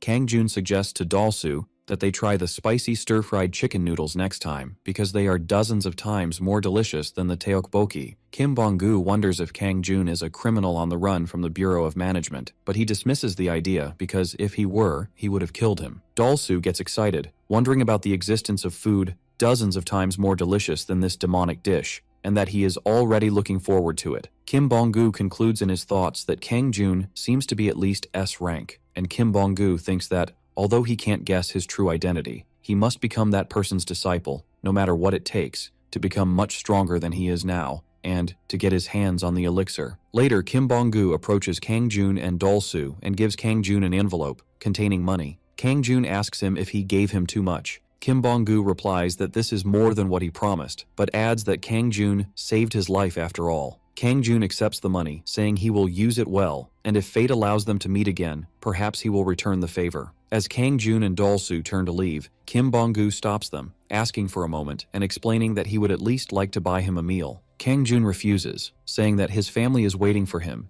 and suggests it be another time. Kim Bong-gu thinks desperately that he can't let this opportunity slip away, and calls Kang Jun sir. He begs him for just one glass of soju, or an hour, or even just 30 minutes. Kang Jun suddenly stops, in a state of shock, and asks him in shock if he just said soju. A sparkling bottle of soju appears in the scene as Kim Bong-gu hesitantly confirms that he thinks so. Kang Jun confirmed that this was the soju in question and thought that Earth indeed had soju. He remembered that when he ruled the continent of Anox as emperor, he had tried all the famous alcoholic beverages that existed then, yet none of them matched the taste of soju. He recalled his attempts that lasted for years to recreate it, but he also remembered that the matter was completely beyond his skill. Back in the present, Kang Jun agreed to Kim Bong-gu's proposal and told him that they would have this glass of soju together. Everyone moved to the Grandma's Hangover Soup restaurant. Inside, Kang Jun took a shot of soju and sighed with relief, noting that this was the taste he had missed. On the opposite side, Dalsu was eating gukbap soup enthusiastically, exclaiming that it was the real deal, describing the sensation as hot, delicious, and spicy to the point of being like diving into lava and wondering to himself when was the last time a vampire lord had tasted blood. Dalsu continued to show his admiration, asserting that the taste was demonic and indescribably good, while Kim Bong-gu watched them, thinking that they were acting as if they hadn't tasted soju or hangover soup in 10 years, wondering if he should bring more. Both Kang Jun and Dalsu enthusiastically nodded in agreement, making Bong-gu think that they must have gone through a real hell. Bong-gu called the restaurant owner and asked her for an extra bottle of soju and another bowl of gukbap. Then Dalsu turned to the elderly woman and called her old woman, asserting that he appreciated her sacrifice, but he wondered what could be more important than her health, and begged her to take it easy and take care of herself. The woman looked at him in astonishment, and asked him if she knew him, then added coolly that if he was trying to flirt with her, he should stop and just eat. Dalsu felt offended and told her not to worry, while he looked at the red soup and thought that he would not waste a single bite of this meal, which he considered the fruit of her priceless sacrifice, while the lady wondered to herself what the hell he was talking about. Dalsu continued his thoughts, convinced that offering her blood to make such a dish and then acting so nonchalantly made her a saint in every sense of the word. Bong-gu noticed that Dalsu seemed moved and wondered if he was actually crying, thinking that he must have had a tough life. Meanwhile, Kang Jun, who was busy eating and drinking, turned towards Bong-gu and asked him why he wasn't eating. The latter replied that he was eating slowly, then politely corrected his name, explaining that he was called Bong-gu. Kang Jun told him not to use the title Sir, and to simply call him Kang Jun, to which Bong-gu agreed. After that, Bong-gu asked Kang Jun if he would consider taking him as his disciple. Kang Jun repeated the word in astonishment, then answered with a cold, categorical refusal. Bong-gu seemed disappointed but not surprised, thinking to himself that it was just as he had thought, and began to explain that he was an F-rank hunter. Kang Jun interrupted him as he lifted the soup bowl, saying that he couldn't stand sad stories, but he would listen to it only as payment for this meal. Bong-gu was surprised and asked curiously if he was serious. Bong-gu explained that he could never quit hunting, because between his sister's tuition fees, living expenses, and his mother's hospital bills, there was no other job that paid enough. He added that in order to cure his mother, he needed the healing remedy, the elixir. Then Kang Jun repeated the word in surprise, wondering about the elixir. He thought to himself that if he meant what he was thinking, there must be 12 bottles of it stored in the imperial treasury in Anox. Bonggu continued his confession, saying that he knew it was a distant dream, but he also knew that with the elixir, one could set their price as they wished. He added that the elixir is so rare that it is sold for tens or even hundreds of billions, and that it cannot be bought with money. As he was speaking, Kang Jun, who was drinking the soup, suddenly began to choke. Kang Jun coughed violently as he looked at Dolsu, who was still enjoying his meal, and muttered that he should have brought one with him, adding that Dolsu usually carries a lot of junk, and he could have at least packed one of those bottles. Kim Bonggu was asking Kang Jun what he had said, explaining that he didn't hear well, but Kang Jun ignored the question, merely saying it was nothing. Bonggu continued speaking as he poured the drink, explaining that there was no other way to get the elixir except to get it himself, and so he had no choice but to continue raiding gates. Then Kang Jun asked him if he had done that using his body alone. Bonggu confirmed this, explaining that he had almost died several times, and that he had been bedridden for months due to injuries, but despite that, he kept trying and somehow managed to get promoted to C rank. Kang Jun commented that Bonggu's life sounded like a novel. Bonggu wondered if he really thought so, and added that before the gates appeared, everyone was happy, and for that reason, he had to keep fighting until his last breath to regain that happiness. Bonggu began to cry, moved. Kang Jun looked at him silently, while Bonggu called his name, saying that he really needed to get stronger as quickly as possible because his mother didn't have much time left. He then begged him to take him as his disciple, asking for just one chance and asserting that he would do anything asked of him. Kang Jun called him Bong Po and asked him why a grown man was crying in front of everyone. Bonggu apologized, correcting him that his name was Bonggu, but Kang Jun told him to stop crying and to straighten his shoulders and be proud.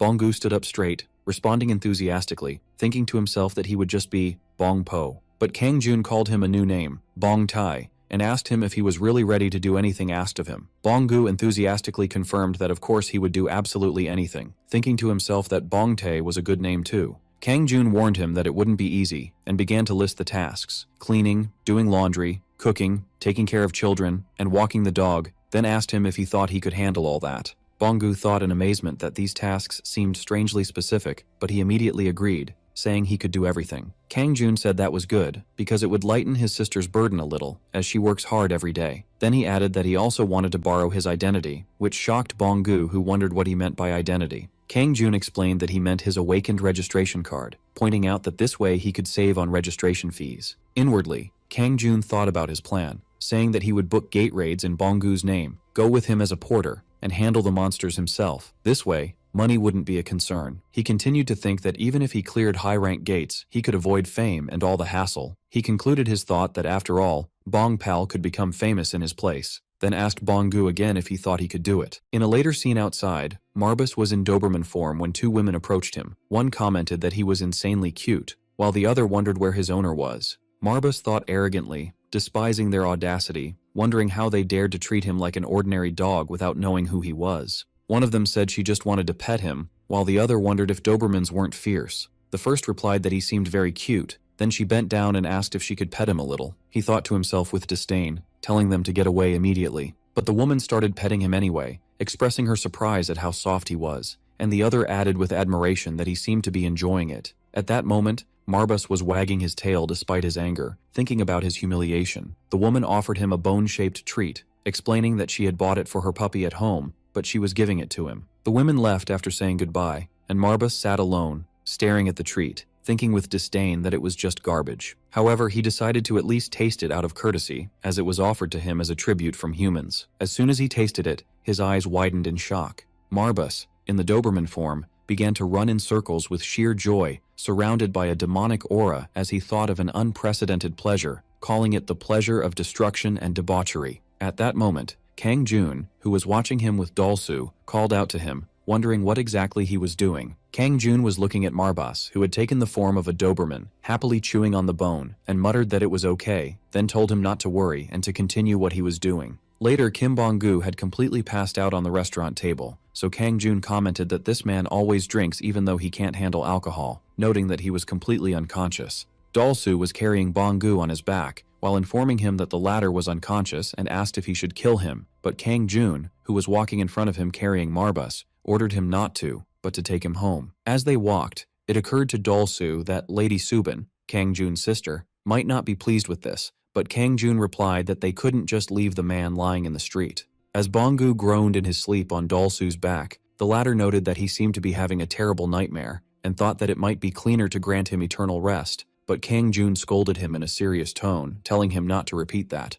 Then Kang Jun placed his hand on the sleeping Bonggu's forehead, noting that he needed real care, and adding that showing him his happiest memories wasn't a bad thing. Then Dalsu realized the type of magic and asked if it was the art of dreams, and it came to his mind that it was the special black magic of witches, which allows them to manipulate dreams as they wish, marveling that humans couldn't master it. But his master of course succeeded. Kang Jun replied that he had only made a slight modification to it. After that, Bonggu began to calm down and sleep peacefully on Dalsu's back, while Kang Jun thought that Bonggu's real life was hell, so at least he could have a happy dream. Inside the dream, Bonggu found himself as a child, wondering in surprise why that was. Then his father appeared and placed his hand on his head, telling him that with a little training he would become better than his father in no time. The young Bonggu looked at him in shock, wondering if he was really his father. The father smiled and told him that he had grown up a lot already, while Bonggu thought sadly that his father had been gone for a long time. Then the father told him that if he left, he would be the man of the house. The child asked him why his father couldn't stay, but the father replied by asking him if he would bravely protect his mother and sister.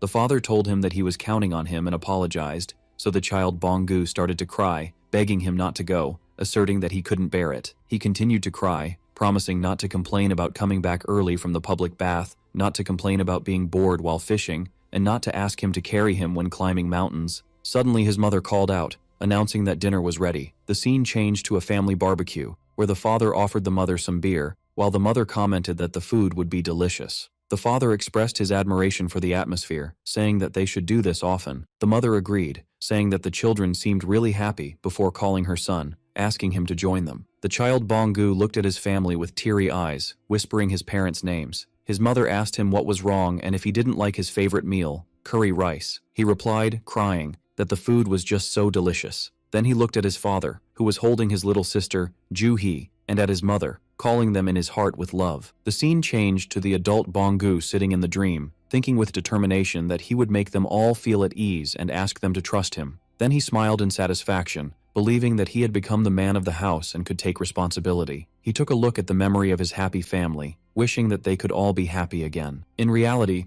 Bonggu woke up to the voice of Subin, Kang Jun's sister, calling him and telling him that she had prepared hangover soup. He woke up startled, and in the background, Dalsu was heard asking Kang Jun if they should kill him, suggesting they let him sleep forever as he had wished. But Kang Jun wondered why he was so obsessed with killing him, and told him to wait until they woke up to eat together. Then Subin called his name again, so Bonggu sat up, confused and trying to speak. A few moments later, he got up with difficulty, holding his head and muttering that his head hurt. On the other side of the room, Kang Jun was sitting on the floor holding his daughter Sol, and asking her gently if she had eaten again and if the food was delicious, while the child answered innocently that she had eaten and it was delicious. Bonggu looked at this scene in complete shock, overwhelmed with confusion, wondering if he was still dreaming, and where exactly he was. Then he realized he was in Kang Jun's house, before wondering who that child he was seeing was. Kang Jun continues to caress his daughter Sol and plays a game of peekaboo with her, wondering to himself who their little princess resembles to be so cute. The child was laughing and calling out to her father enthusiastically. Kang Jun felt proud,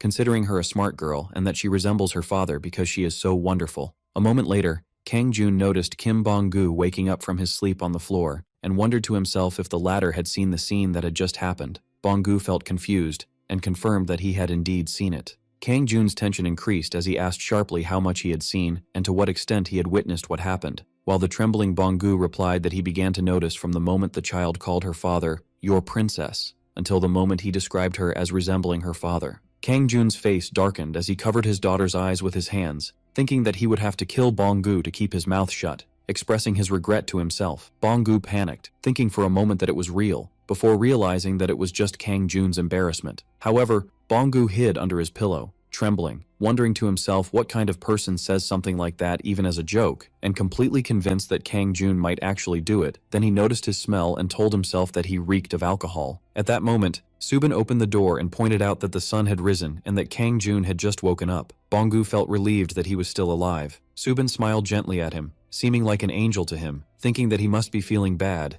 and told him that she had prepared hangover soup and invited him to eat. Bonggu was touched inside and thanked her for saving him from a confusing situation that almost cost him his life. During breakfast, Subin asked Bonggu if he was Mr. Bong Chang, so he quietly corrected her that his name was Bonggu. She apologized gently while he reassured her that it was not worth apologizing for. Bonggu thought that this was his chance to fix his bad image as a loser drunk. Then he praised Subin's cooking skills, asserting that she was amazing and it was no wonder her husband seemed satisfied and happy, while looking towards Kang Jun as the intended person. Kang Jun sharply interrupted his speech and corrected him that he was wrong, explaining that Subin was not his wife but his real sister. Then he ended the discussion coolly and invited everyone to eat. Bonggu felt embarrassed and replied to him nervously, regretting his previous words and thinking that he should have kept quiet. Subin directed her speech to Bonggu and told him that Kang Jun had told her that they were as close as brothers. Bonggu was surprised for a moment, then he realized what she meant and went along with her. Subin apologized for her sudden request,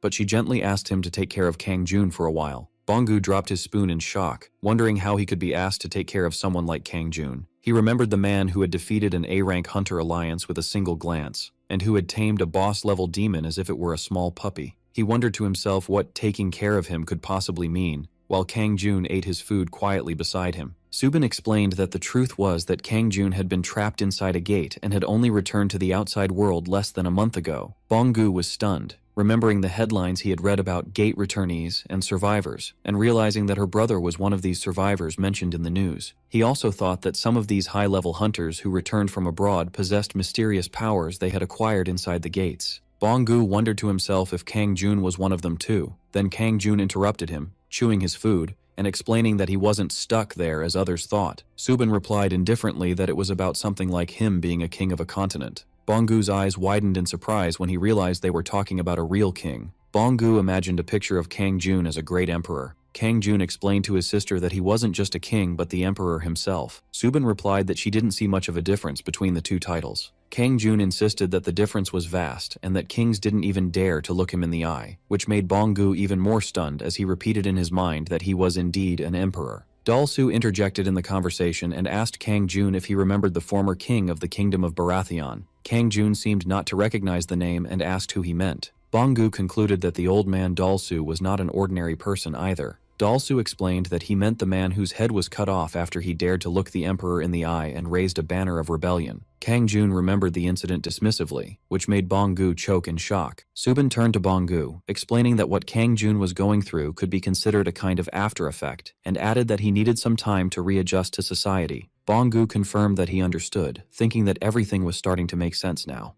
Bonggu's eyes lit up as he thought excitedly that Kang Jun possessed that prestige and power because he was an emperor in the past. Then he asked Dalsu if he had held a position similar to prime minister at that time. Dalsu replied that he was a strategist in that era. Bonggu couldn't tell if he was being sincere or just going along with the mood. Subin asked Bonggu to help Kang Jun readjust to normal life. Bonggu enthusiastically agreed, asserting that he would do his best. Subin thanked him gratefully. Then she turned to Dalsu and gently asked him if he had ever thought about getting a part-time job. Dalsu seemed confused and asked her in astonishment what this job she was talking about meant, as he didn't know what it was. Subin explains that the owner of the grocery store they frequent in front of the house is looking for help. She adds that she mentioned Dalsu by chance, and the owner said he should come for an interview. Dalsu expresses his deep gratitude to Lady Subin, explaining that he has a sacred duty to serve his master and cannot leave his side for even a moment. Kang Jun interrupts with a refusal. Kang Jun simply orders Dalsu to accept the job, pointing out that it is painful to have him following him everywhere. He thinks to himself that he will make him accept the grocery store job to get used to Earth's culture, remembering his previous exaggerated moments. He also adds that this work, even if it doesn't pay much, will help them with their finances.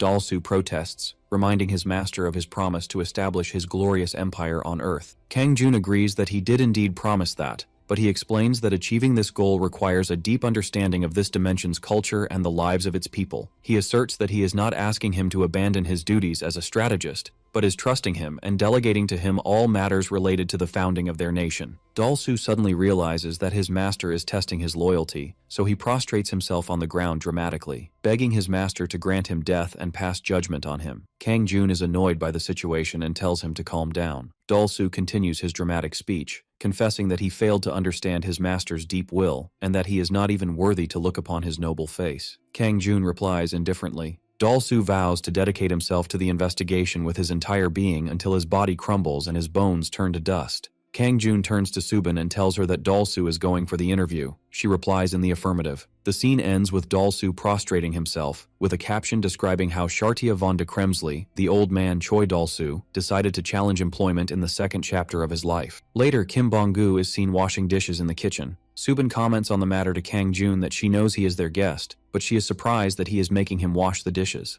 Kang Jun explains that he was the one who insisted on doing it, and asks her to rest a little. Subin wonders if this is really appropriate, to which Kang Jun comments that Bong-gu is surprisingly good at washing dishes. Subin watches the news on TV and wonders if this means that an increase in the number of people in a certain area increases the probability of gates appearing. The newscaster on the news explains that what is meant is the high frequency of gate appearances in Seoul and the surrounding Gyeonggi area. The expert confirms this, adding that residents of these urban areas must remain on constant alert. He explains that new gates tend to absorb all forms of life within a 1 to 2 kilometer radius when they appear, which requires constant readiness. The expert adds that the academic community believes there is a high probability of a gate appearing in the area south of the Han River in Seoul, and that countermeasures are being planned for it. Subin gasps and realizes that their house is also in the Gangnam area, so she expresses her concern, wondering what they will do if a gate appears. Kang Jun reassures her that nothing will happen. At that moment, the child Sol runs towards him, calling for her father. Sol runs directly towards Marbus, who is in the form of a chihuahua,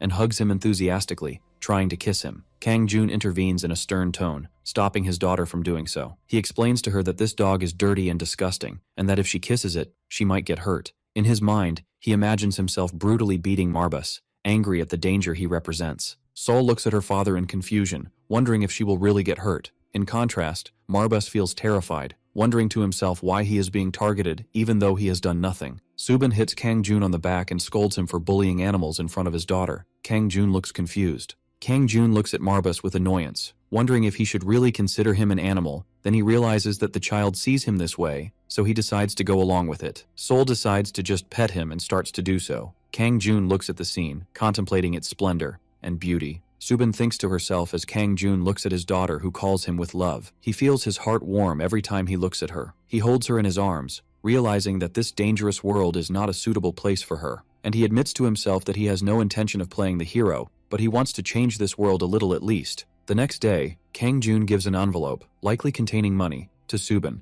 asking her to use it to help out. Subin opened the envelope that Kang Jun gave her and asked him how much was inside. He told her it was 5 million won. She looked surprised and asked him where he suddenly got all this money. Kang Jun claimed that he checked his bank savings out of curiosity and found this amount there, adding that he thought this money was what he had been saving little by little before he disappeared. The bank passbook showed a balance of 5 million won. Subin was moved and began to cry a little, expressing her gratitude to Kang Jun. Then she confessed that she couldn't tell him before because she didn't want to worry him, and that she had been struggling financially recently. She added that she had been suffering from utility bills, rent, and even food expenses. Subin wiped her tears and smiled, thanking him, and noting that thanks to him, she could finally breathe a little. Kang Jun asked her if she was being honest. Then he replied with a smile that he hadn't realized it before and that he was happy the money was helping her. Subin said she would cook him something delicious for dinner that night and asked him if he wanted to eat anything in particular. He simply replied that anything would be fine. Subin commented that he was very direct. Then she suggested they go grocery shopping together at the mart later,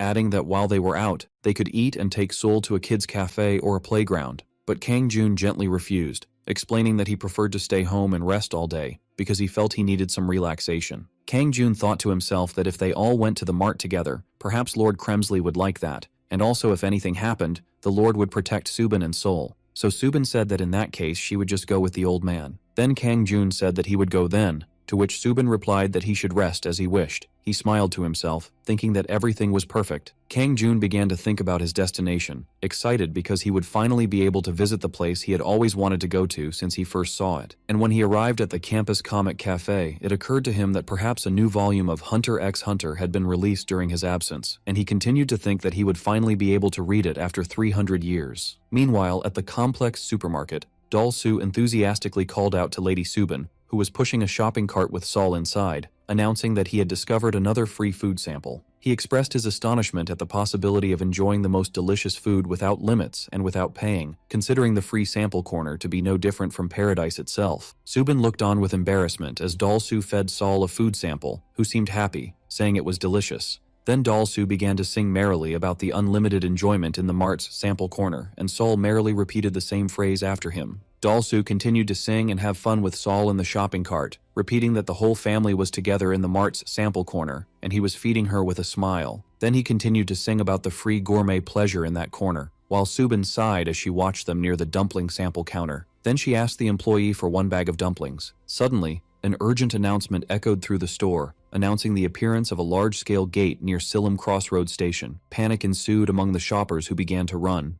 At the same time, in the comic cafe, Kang Jun heard 2 girls wondering if the new issue of Hunter x Hunter had been released. He was surprised that it hadn't happened yet. Then he heard a young man nearby jokingly comment that when he joined the army 3 years ago, he was sure it would be released by the time he was discharged. Kang Jun was dismayed by what he heard. Anger began to build up inside him as he thought that despite all this time, nothing had been released yet, and he heard the young man repeat, 3 whole years, huh? His frustration grew as he grumbled to himself that he had been waiting for 300 years. The young man noticed his reaction and told him that he looked like he had been through a lot. Then he changed the subject and told him that he would show him one of the most important new series that had become so successful that they even printed a special limited edition of it. Kang Jun looked at the cover of the manhwa the young man gave him, which was titled The Weakest. Became an SSS rank hunter? He thought with ridicule that the story sounded like Bonggu's story. As he flipped through the pages, he noticed that the character was as weak as Bonggu and that his home circumstances were bad, so he thought that the story was about progressing in strength and that it wasn't actually bad.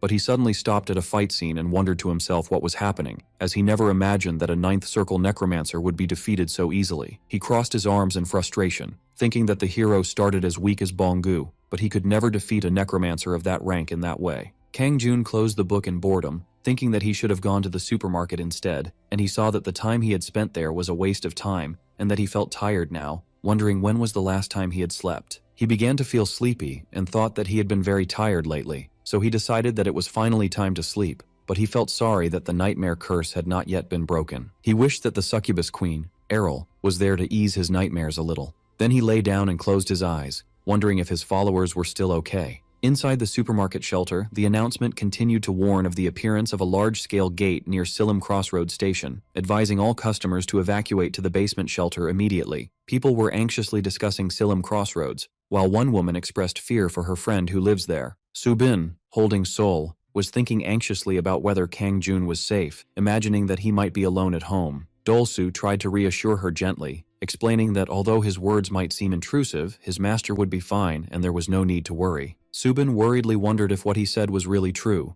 to which Dolsu replied with a reassuring smile, explaining that his master had long ago reached a state close to immortality, and that any ordinary weapon was no longer capable of even leaving a scratch on his body. Subin seemed surprised by his words, while Dolsu confirmed that it was indeed an incredible thing, adding that countless scientists had tried for 100 years to find a way to grant his master eternal rest, but they all failed. Dolsu remembered the day the emperor ordered his followers to search for a way for him to achieve eternal rest, remembering how the scientists had proposed many methods, and the first attempt was when his master jumped from the top of the world tree at the edge of the world, but only the roots were shattered. He also recalled in his memory how his master had thrown himself into the fire of hell and stayed there for a whole month without being harmed, only to come out complaining of boredom. Then he remembered that he drank a poison strong enough to kill a giant with a single drop, but instead of dying, he became healthier. Dolsu concluded his speech with a laugh, noting that his master always returns no matter what attempts are made, wondering if this wasn't true immortality. Subin commented with a slight tone of sarcasm that he was exaggerating, then tried to convince herself that his house's location was far from Sillam Crossroads, so he must be fine. Dolsu agreed, adding that there was no need to worry as long as he didn't leave the house.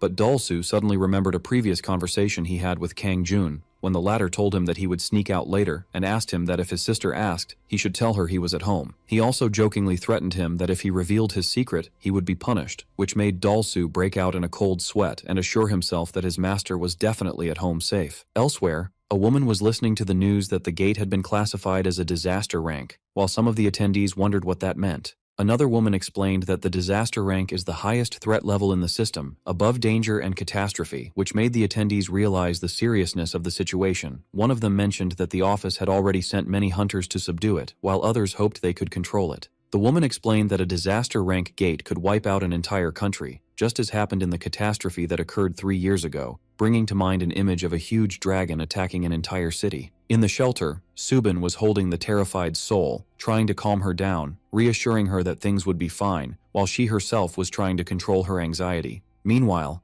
Kang Jun had found himself lying in a strange, snow-covered place. He wondered to himself if he was dreaming, and felt that what was happening seemed like a disturbing dream. Suddenly, a blue system window appeared before him, telling him that he had entered the dimensional gate called the Yotun Sanctuary. So he realized with surprise that he was indeed inside a gate, wondering if it had opened near the manga cafe. He remembered his sister and daughter, and reassured himself because Kremsley was with them, believing that they would be fine. He stretched his arms, restless, as he thought that this situation might be to his advantage, as he wouldn't have to pay the gate entrance fee. He smiled calmly as he thought that good things come when one least expects them, adding to himself that he would now have unlimited fun. And while the system was announcing the discovery of a new gate, 3 hours had already passed. Elsewhere inside the same gate, Kim Bong-gu and others were fighting amidst great chaos. Bong-gu grumbled about the intensity of the chaos, while the S-rank hunter, Cho Ji-hoon, nicknamed the Swift Sword, was engaged in a fierce battle against a huge ice monster carrying an axe.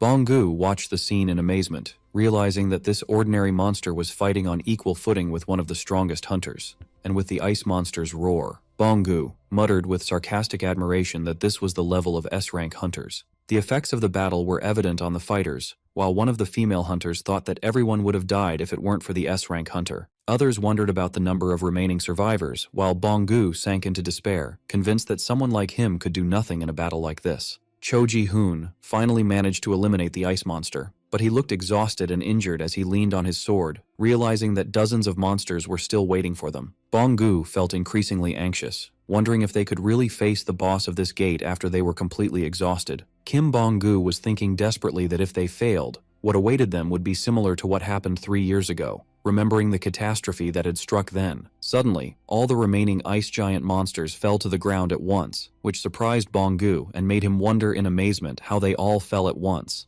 Then a system window appeared, announcing the approach of the boss monster, explaining that the guardian of the Yotun Sanctuary, the frost giant Hrithers, had appeared. So Bong-gu warned his comrades that the boss monster was coming. The huge Hrithers, with his thick white beard and icy horns, appeared among the fallen hunters, introducing himself as the guardian of Niflheim and the messenger of the god whom all the Jotun serve. He approached with an angry face and announced that, before he executed those who had invaded their sanctuary, he would ask only one question. He released an immense pressure that forced the remaining hunters to kneel and asked about the whereabouts of someone named XXX. Then he violently attacked one of the hunters, apparently Cho Ji-hoon, who was trying to get up, while repeating his question about the person who entered the sanctuary with them, named 30. The terrified hunters looked at each other, not understanding what he was talking about. Hrithers unleashed a devastating ice attack and shouted, demanding that the hidden person stop hiding like a coward and show himself, threatening that just as Triple X had done before, he would slaughter every single member of their race.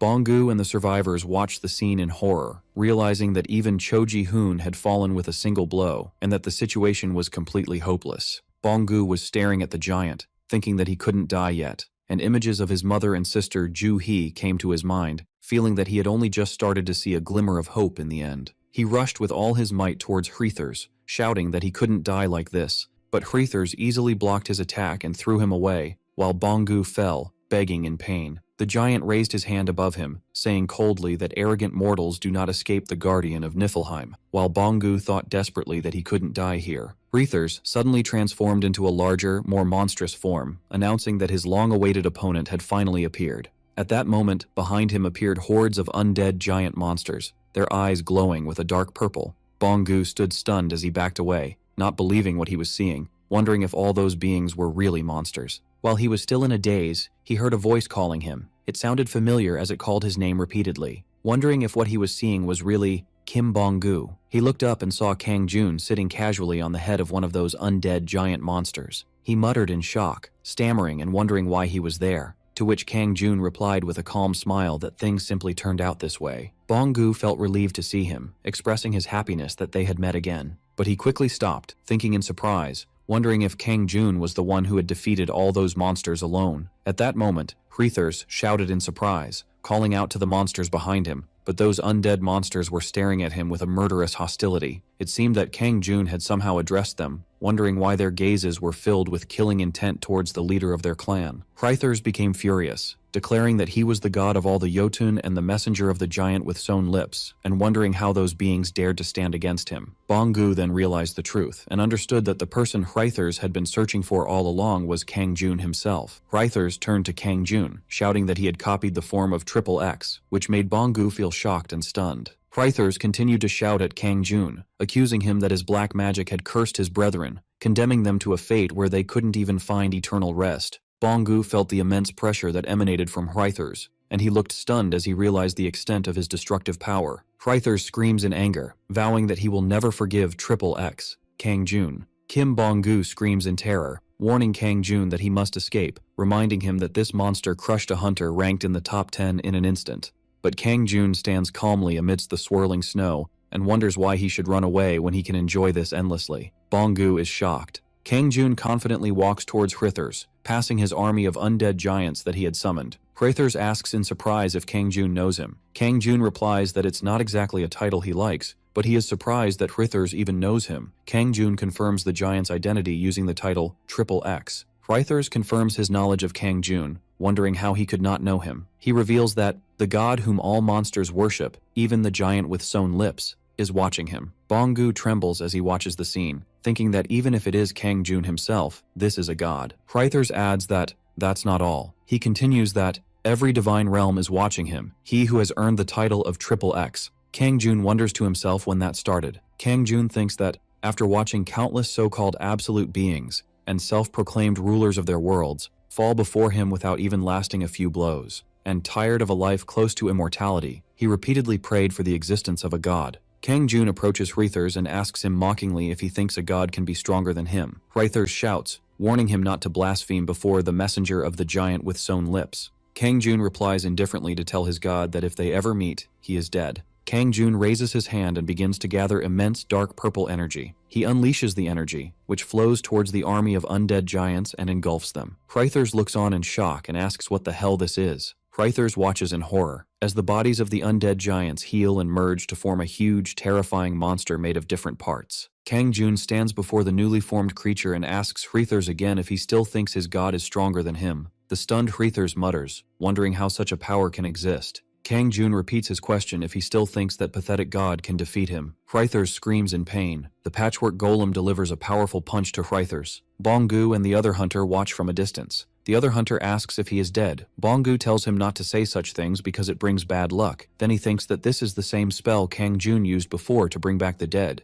and that it is definitely the resurrection spell. The patchwork golem continues to brutally beat Hrythurs. Kang Jun comments that it is somewhat like playing with slime. Bong-gu repeats in surprise. Kang Jun thinks that at this point, it must be just a mush. Kang Jun explains that this is a play activity for infants, good for sensory and creative development, and that he just applied a similar principle here. He explains the principle, which is to mix the ingredients evenly, stir with magic, harden it a bit, then shape it as desired, and knead it like dough. Kang Jun stands before the huge patchwork golem and the destruction it has left behind, and asks Bong-gu for his opinion, explaining that he made this patchwork golem inspired by that creature. Bong-gu replies, stunned. Kang Jun stands with the stunned Kim Bong-gu beside him and asks for his opinion. Bong-gu nervously replies that it gives off a very classic feel. Kang Jun enthusiastically interrupts him, saying that Bong-gu has a good eye, and praises him for his analysis not quite Renaissance, not exactly Baroque, but avant-garde with a touch of Scandinavian aesthetic, and asks him if he majored in art by any chance. Then Kang Jun turns to the remains of the defeated Hrythurs and tells him that,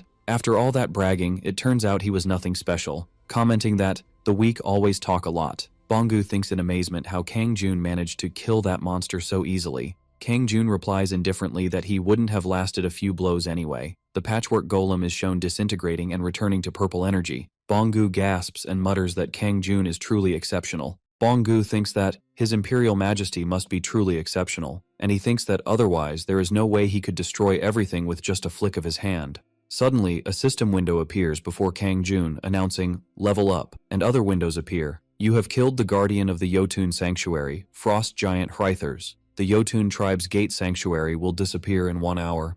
The system windows continue to appear. A-rank achievement unlocked, the one feared by all giants. Hrythurs' patron god, the giant with sewn lips. now holds animosity towards you. All gods of the Asgard constellation now hold animosity towards you. Your existence as XXX grows stronger. Kang Jun reacts to the windows and thinks that if they have a problem, they can come and find him. Then another surprising window appears, stating that the summoning condition for the bound follower, Errol, has been met. The window continues that he can now summon his follower, Errol. Kang Jun's eyes widen and he thinks that he can summon Errol. Kang Jun extends his hand and calls the queen of the succubi, Errol, asking her to answer his call. A glowing purple summoning circle appears before him. A winged female figure emerges from the circle. The stunned Bonggu asks Kang Jun about this. The summoned woman bows and asks if this is truly her master. She wonders if he is really her master. Bonggu recognizes her in shock, describing her as beautiful. Kang Jun asks her how she has been. Errol rushes towards Kang Jun and hugs him tightly, crying and calling him her master. She asks him how on earth this happened, and she adds that,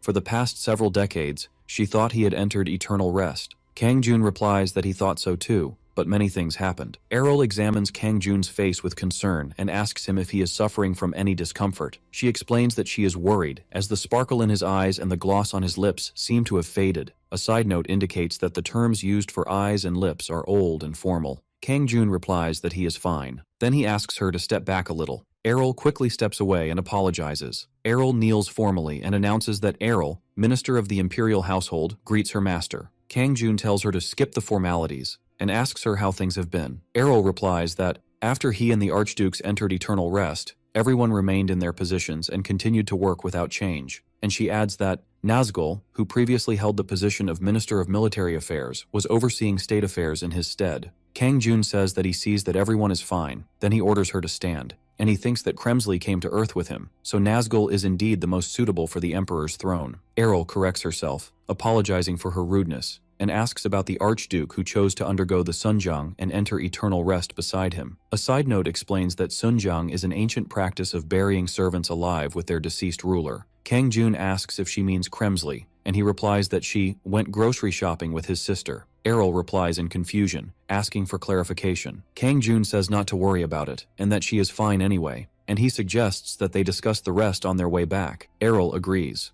Kang Jun turns to Bonggu with a smile and calls him his only disciple, the great Bonggu. Bonggu replies nervously and thinks about what he is about to say. Kang Jun tells him that he snuck out, so he must return before his sister comes back, and he asks him if he can leave the cleanup to him. Then he cheerfully announces that it is time for him to disappear, and begins to count. And before he can finish, Bonggu calls out in panic, asking him to wait. Kang Jun and Errol disappear in a flash of stars. Bonggu stands alone amidst the ice and destruction and looks around, wondering if he can really clean this up like he did last time. Meanwhile, near Silum Station, the authorities had set up a security cordon around the area where the gate appeared. A man who appears to be a high-ranking official, identified as Bureau Chief Seo Do-cheol, asks to review the list of hunters included in the first raid team. His assistant replies in the affirmative. Bureau Chief Seo Do-cheol stands at the police cordon near Silum Station and asks how many personnel are currently on site. His assistant replies that a total of 20 hunters have been deployed. The chief asks if there is anyone noteworthy other than Hunter Cho Ji-hoon. The assistant replies that other than Ji-hoon, it is a standard A-rank raid team and lists some prominent names like Yu Sung-ha and Ju Hyun. The chief mutters thoughtfully.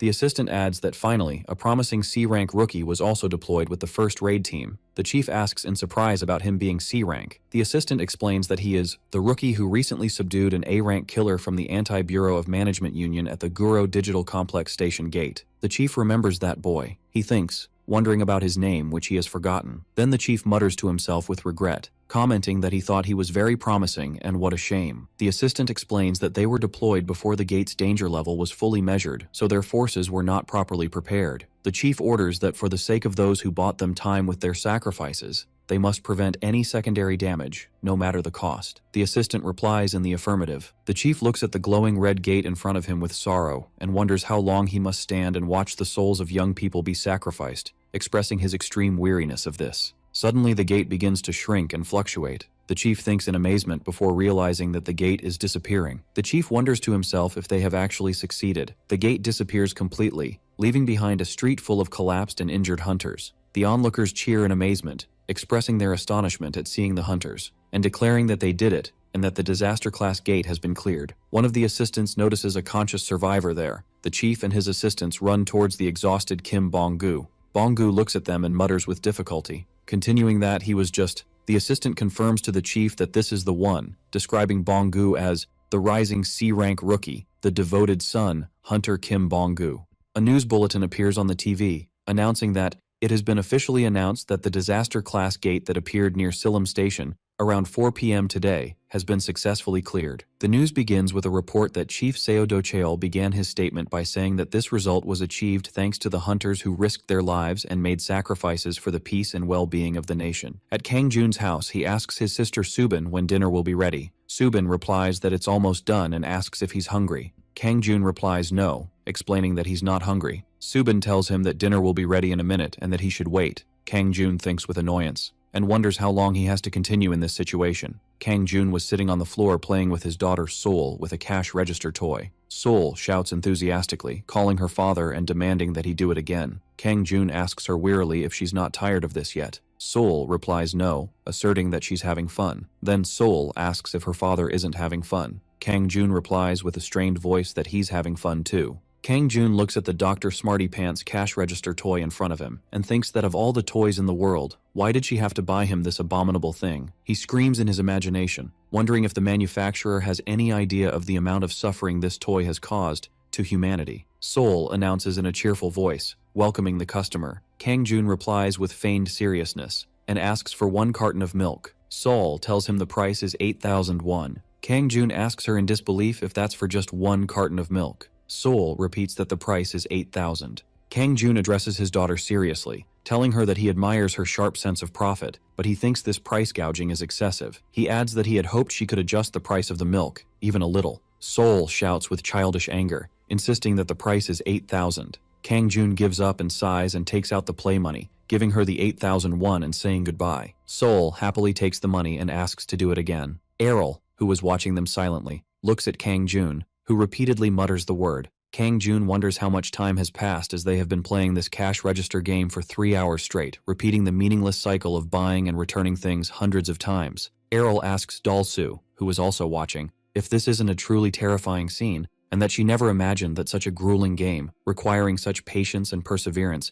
could exist in this world. Errol enthusiastically agrees with Dalsu, saying that she completely agrees with his feelings. Dalsu adds that what makes it even more terrifying is that once the princess finds something she enjoys, she won't stop until she collapses from complete exhaustion, commenting that in this perseverance, she certainly resembles her master. Marbas, in Doberman form, thinks that as expected of the immortal's lineage, the princess was born with fierce perseverance and cruelty, wondering bitterly if she realizes that he is forced to play the same game with her for long hours every day. Dalsu suggests naming the game the Cash Register Game of the Ages, and asks the others for their opinion. Errol praises the name, considering it exceptionally fitting. Marbas thinks sarcastically that the old vampire is better at naming things than he looks. Errol adds a warning that one never knows when they might face the judgment of that game themselves, so it is wise to always stay vigilant. Kang Jun is shown staring at them with annoyance, thinking that he can hear everything. Dalsu, Errol, and Marbas freeze in their places. Subin calls from the kitchen, announcing that dinner is ready. Sol jumps from Kang Jun's lap, shouting that she doesn't want to eat and demanding to play more. Subin scolds her, saying that she must eat her food. Sol repeats her refusal and insistence on playing. Subin asks her if she will continue to be stubborn. Kang Jun smiles and thinks, encouraging his sister. Subin gently suggests that in that case, Sul can ask her father to play again after she finishes her food. Kang Jun is shocked and wonders about his sister's stance. Sul innocently asks her father if they can play again after eating. Kang Jun clutches his chest in pain and admits defeat to the princess. Sol calls her father. Kang Jun completely surrenders and agrees to play again after eating. The family, Kang Jun, Subin, Dalsu, Errol, sits down to a seemingly lavish dinner. Kang Jun comments that they have prepared enough to break the table. Subin asks Errol about her identity. Errol asks for Her Majesty's, Subin's permission, and asks to be allowed to formally introduce herself again. She introduces herself as Errol, the minister of the imperial household who used to serve her master in the imperial palace. Subin replies with slight bewilderment that she understands. She whispers to Kang Jun that she thinks Errol is still very sick. Kang Jun reassures her that Errol is perfectly fine. Subin thinks that her body seems fine, but her mind. Then she asks Errol how she contacted Kang Jun and ended up at their home. Errol begins to explain, but Kang Jun quickly interrupts her, saying that they met by chance today. He thinks to himself that it's a good thing he returned before his sister and ordered her to transform, imagining her original demonic form. Subin asks in surprise if Kang Jun went out today. Kang Jun quickly replies that he just went to the nearby grocery store and by chance. Subin scolds him seriously, reminding him of the huge chaos that occurred due to the disaster rank gate. She wonders what she would do if he wandered outside like that, even if it was nearby. Kang Jun apologizes, saying it's his fault. Meanwhile, Dalsu was taking notes in his notebook, writing about how Lady Subin scolded His Majesty for going out without permission, and how His Majesty replied dejectedly like a small child. Kang Jun sharply calls his name twice. Kang Jun glares at Dalsu as he bends a spoon with his power and asks him his age again. Dalsu replies that he is over 1,200 years old. Kang Jun sarcastically comments that he has lived long enough. Dalsu clears his throat in embarrassment. Subin tells them to stop. Then Subin asks Errol where she is currently staying. Errol replies hesitantly. Subin comments with concern, wondering if she has no place to stay. Errol admits that it's humiliating to admit, but she hasn't been able to secure a residence yet. Subin says in shock that she can't believe it, a young and beautiful woman alone in this dangerous world. Subin suggests to Errol that for now she should stay here with them. Errol objects, wondering how she can impose herself on the imperial family. Subin asks her if she would prefer to be homeless in this dangerous world. Errol hesitates. Subin addresses Miss Errol and begins to say something hesitantly, but she stammers. Errol looks at her questioningly. Subin suddenly shouts that it's an imperial order. Errol immediately prostrates herself, announcing her agreement and obedience to the order. Subin stands confused and asks her to get up. Errol replies in the affirmative. Subin thinks as she tries to suppress her laughter about the imperial order. Kang Jun orders her to stop laughing. Subin asks him why as he suppresses his own laughter. Kang Jun comments that she is very good at it. Subin whispers to him to be quiet. Subin changes the subject, asking if she heard that the gate disappeared. She adds that she was shocked to hear a disaster rank gate appeared. Another news bulletin appears, stating that it has been announced that 16 hunters were killed in action due to the disaster rank gate that appeared today. It adds that, of the 6 survivors from the gate, 5 are unconscious. Subin thinks that it's still a relief that they subdued it quickly, expressing her sorrow for those who died. The news mentions that this is the second time a disaster rank gate has appeared in the country. It continues that it is considered of great significance that, unlike the last incident, they succeeded in subduing it with the least number of casualties. Subin thinks that Seoul could have been turned to ashes,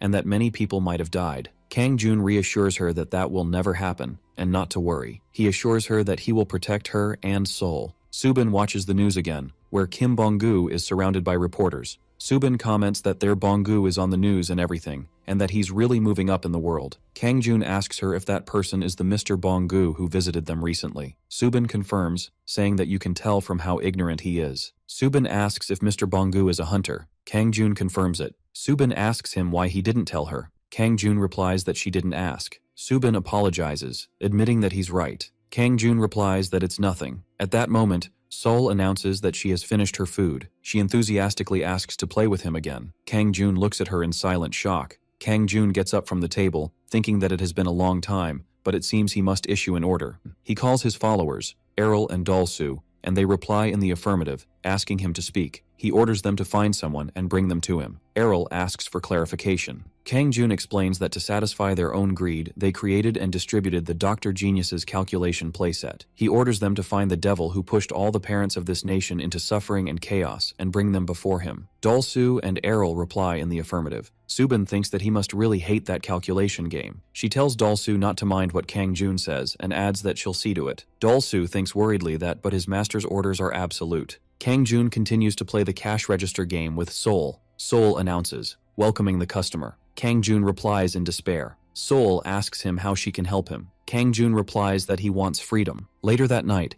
Subin was washing the dishes, thinking that she was tired of waiting, and that tonight she was completely alone. Errol calls her name. Subin is surprised by the title. Subin is surprised to see Errol holding a tray, and expresses her fear, asking her how long she has been here. Errol hesitantly asks Subin if it's demeaning to ask, but would she entrust her with simple chores like washing the dishes and cleaning? Subin replies that it's okay. She tells her that she must still be confused about everything, so she should rest for a while. Errol hesitates. Subin suggests that if she's really uncomfortable, what about just keeping her company while she washes the dishes? Errol agrees. Errol begins to talk while Subin washes the dishes, telling her that her master was also like her, not bound by formalities, and treated his subjects and people with ease. Subin asks if that's really true. Subin thinks to herself, what a pity, and that this lady is completely immersed in role-playing, and wonders how hard it must have been for her in that gate. Errol says that she always wondered how that was possible, but it seems it's just a trait of the imperial family. Errol continues to talk about her master, saying that he was a man worthy of being called a wise king by all accounts. Subin asks if she means Kang Jun.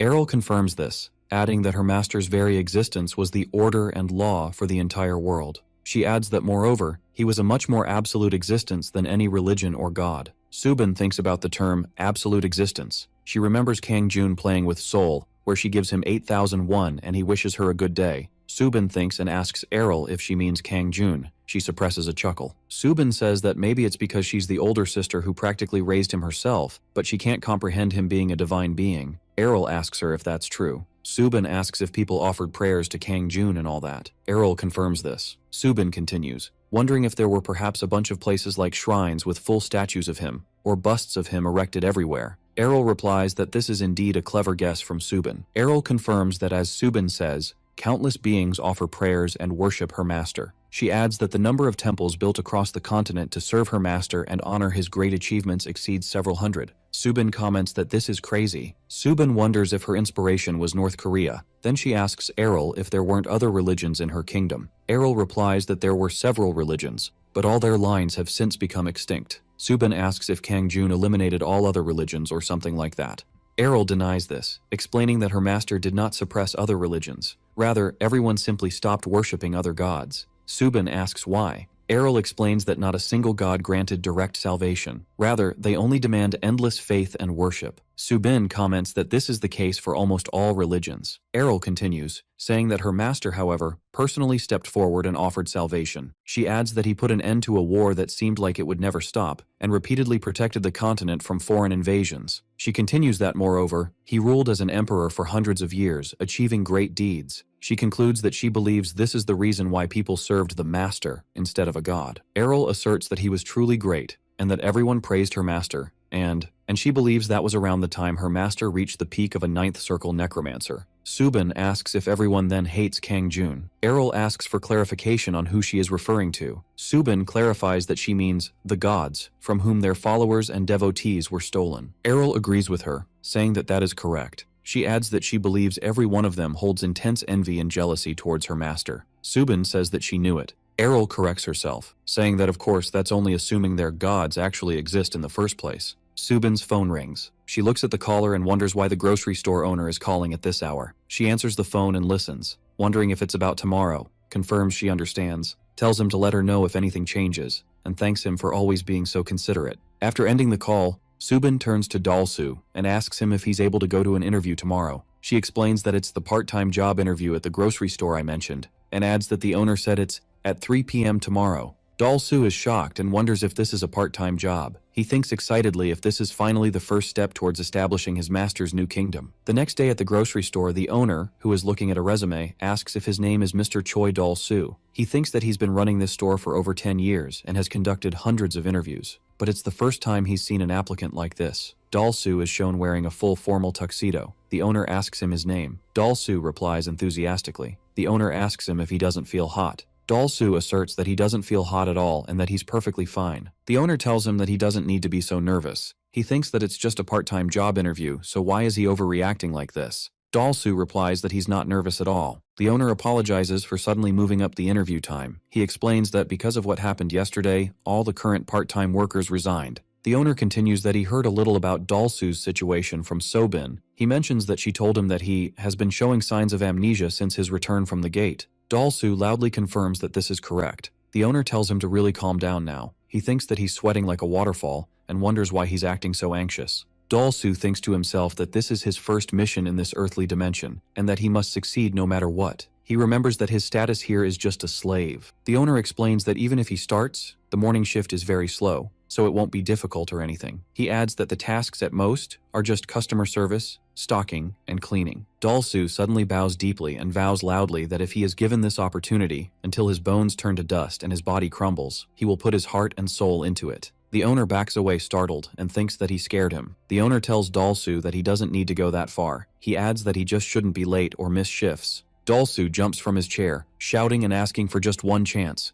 asserting that this part-time job is the greatest wish of his life and the dream he must achieve. The owner stares at him, stunned. and thinks that a part-time job is the dream of his life. He hesitantly tells him that he's hired and can start tomorrow. Dalsu thanks him enthusiastically. Dalsu thinks to himself that he must figure out what to call this human of the ruling class, as his status here is just a humble slave. He remembers that this human of the ruling class is above him. Dalsu bows deeply again before the stunned owner and shouts, calling him sir. Kim Bong-gu wakes up in a hospital room, wondering what the hell is happening. After meeting the reporters and being taken to the hospital for checkups, his head was spinning. Bong-gu noticed that the room, despite being a hospital room, was much better than his own home, which made him wonder about its cost per day. At that moment, a man in a suit enters, placing a fruit basket, and answers his unspoken question, estimating the cost at about 3 million won. The man added that he might get a discount depending on the length of his stay, but as far as he knew, the discount wasn't significant. Bong-gu recognizes the visitor. It's Seo Do-cheol, the bureau chief. Do-cheol asks for permission to sit, noting that they meet again. Do-cheol apologizes for his sudden visit, to which Bong-gu replies that it's okay and asks why he came. Do-cheol explains that he has some questions regarding the disaster rank gate that occurred today and some information to convey to him, so he preferred to come in person. Do-cheol begins by thanking Bong-gu for his efforts to protect the nation and its people, to which Bong-gu humbly replies that he didn't provide any help at all. Do-cheol continues, explaining that, as Bong-gu knows, all the other survivors of the gate are unconscious except for him. Therefore, for now, they have no choice but to rely on his testimony, which Bong-gu confirms. Do-cheol asks Bong-gu if he can summarize what happened inside the disaster rank gate. Bong-gu begins to explain, thinking to himself the necessity of telling the truth while twisting it to hide the identity of the big brother, Kang Jun. Bong-gu mentions that inside, there were ordinary monsters so strong that hunter Cho Ji-hoon had difficulty facing them, and that the boss monster, the Frost Giant, was the one who defeated Cho Ji-hoon. Do-cheol takes notes, muttering the name Frost Giant, and concludes that if the ordinary monsters were that bad, the boss must have been hopeless. He adds that this matches what they concluded from Cho Ji-hoon's condition, that resistance was impossible. Do-cheol asks if Cho Ji-hoon has woken up, then explains that they only concluded from the wounds and traces on his body that he seems to have been crushed by an irresistible immense pressure and subdued in an instant. But he points out that this leaves one question they can't answer. Do-cheol asks who on earth subdued such a powerful boss monster, and how. Bong-gu replies that he's not sure, claiming that he lost consciousness around that time, and apologizes, to which Do-cheol replies that it's okay. Do-cheol tells Bong-gu that they are grateful for his safe return, and thanks him for his cooperation. He mentions that, as he knows, clearing a disaster rank gate with so little damage is a world-first event. For this reason, many other countries are showing great interest. He admits that it's painful not to know the details, to which Bong-gu agrees. Do-cheol changes the subject, saying that he didn't just come for his testimony, but also to bring him some good news. Bong-gu nervously wonders about this good news. Do-cheol reminds Bong-gu that a while ago, inside the gate near Guro Digital Complex Station, he succeeded in subduing an A-rank necromancer belonging to the Anti-Bureau Alliance. Bong-gu claims that it was just luck, but Do-cheol replies that he has now also helped clear a disaster rank gate, and that can't be described as luck anymore. Bong-gu thinks to himself that Big Brother did everything and he was just lucky, wondering if he's the one being referred to. Do-cheol announces that to reward his contributions, the Bureau has prepared some simple compensations. First, until his mother, who suffers from an unknown chronic illness, recovers, he can use the VIP room in the hospital designated for the awakened for free. Bong-gu is shocked and mutters in amazement. Do-cheol adds that of course Bong-gu and the other part-time hunters involved will receive medals and cash prizes that come with benefits. A memorial service for the hunters who died while clearing the gate will also be held, in conjunction with the award ceremony. Do-cheol continues that the most beneficial advantage for Bong-gu is that his immediate family will receive free education for life. Bong-gu stands stunned, thinking of Big Brother and thanking him from the bottom of his heart. Finally, Do-cheol announces that hunter Kim Bong-gu has been selected as a candidate for rank adjustment. Bong-gu is surprised. Do-cheol confirms that given his performance, Bong-gu is now eligible for a rank adjustment evaluation at the end of this year. Do-cheol expresses his hope that Bong-gu will get a promotion to a rank worthy of him, but Bong-gu hesitantly replies that he thinks C rank is still suitable for him. Do-cheol bows, expressing the Bureau's hope that Bong-gu will continue to work to protect the nation and its people even after his promotion. Bong-gu thinks to himself that this is bad. As Do-cheol leaves, he tells Bong-gu that he will see him at the memorial service, to which Bong-gu hesitantly agrees.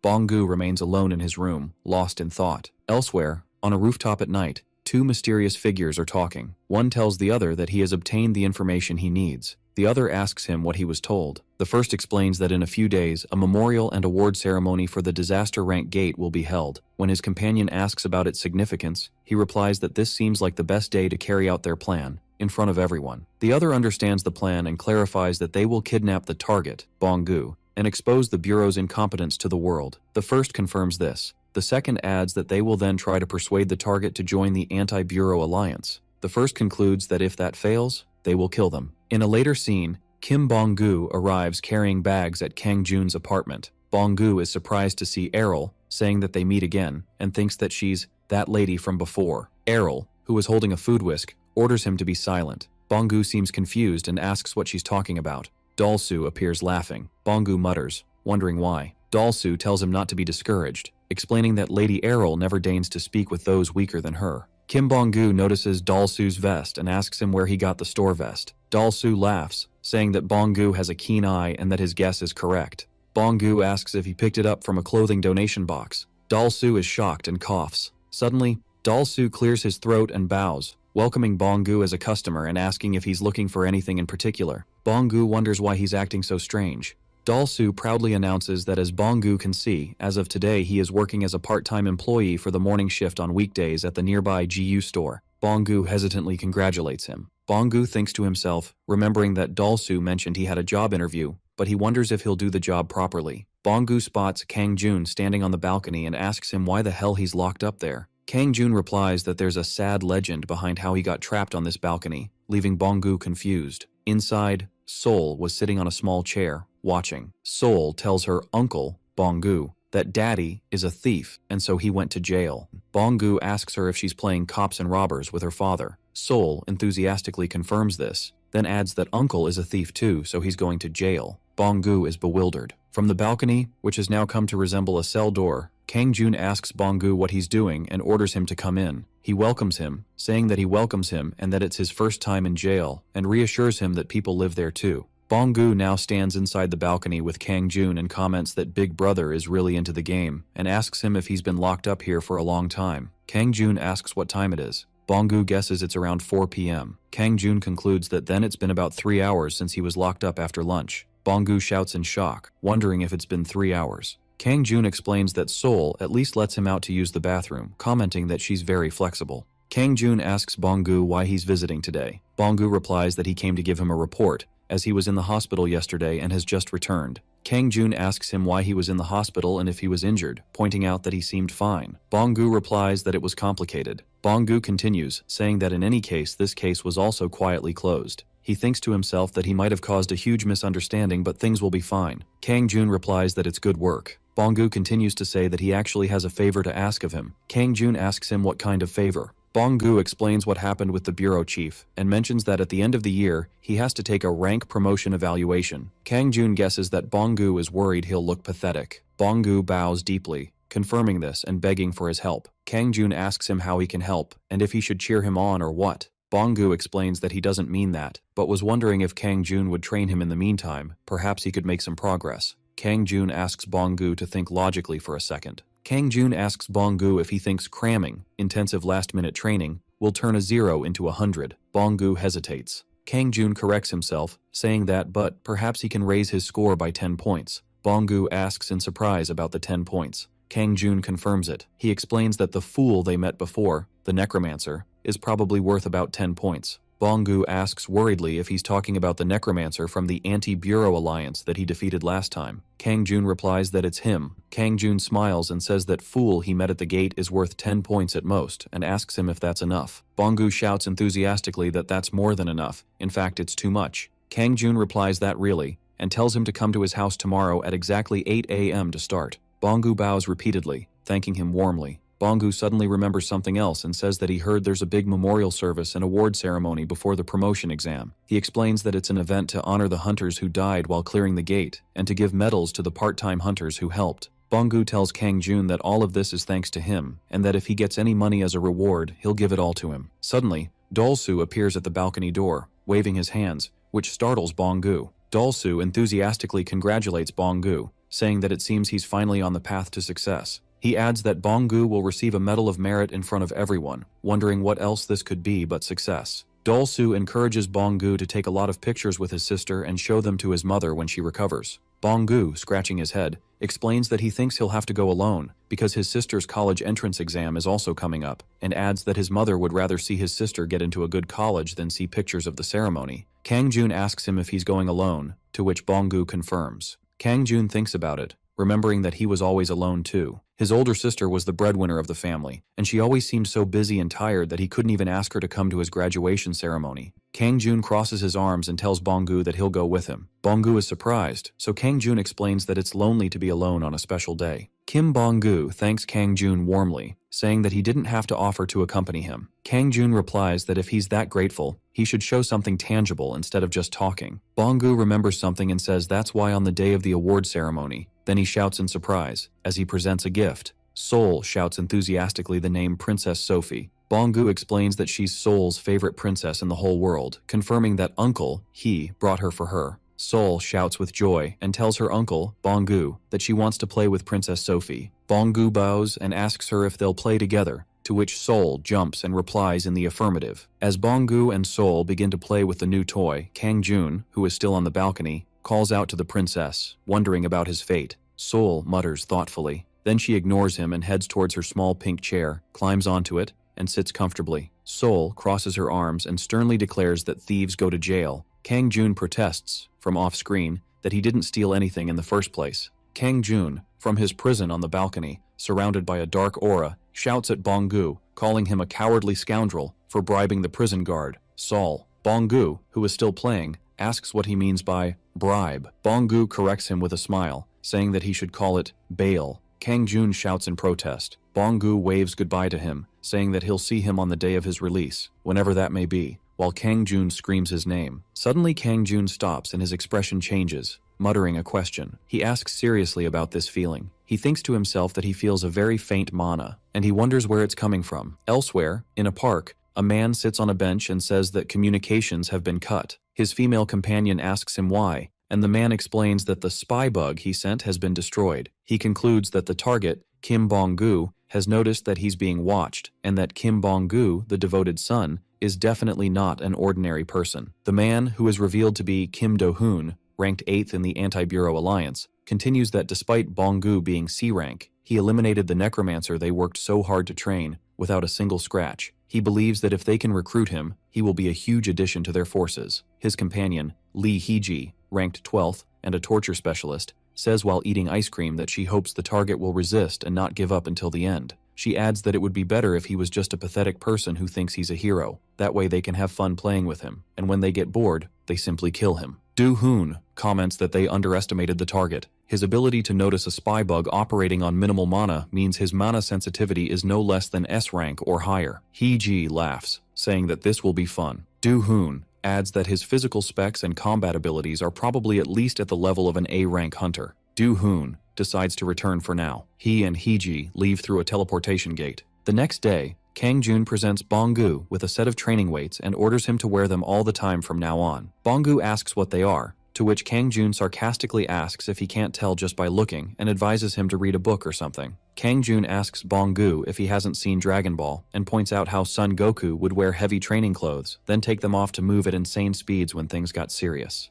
Bonggu confirms that he saw that, but he wonders if this kind of old-fashioned training method will work. Kang Jun mentions that it appears in other works too, like fighting with weights then taking them off to increase strength when on the verge of losing. Bonggu worries that his joints might collapse first, adding that he's the magical type. Kang Jun ends the discussion, saying that's enough, and tells him not to wear them if he doesn't want to, grumbling that he spent tens of thousands of won on them and Bonggu doesn't even appreciate it. Bonggu quickly backtracks, saying it's not that he doesn't want to. Kang Jun boasts that many would die for the chance to be trained by him, and that the line would probably wrap around the earth several times. A moment later, Bonggu stands wearing the weights on his wrists and ankles, trembling. He mutters that he's good, but thinks to himself what part of this is good. They're much heavier than he expected, and he estimates that each side is at least 10 kilograms. Kang Jun orders Bonggu to go play with Sol now. Bonggu asks in confusion. Kang Jun threatens him with a dark aura that if he makes him repeat himself, he's dead. Sol swallows in fear, and Bonggu confirms his agreement.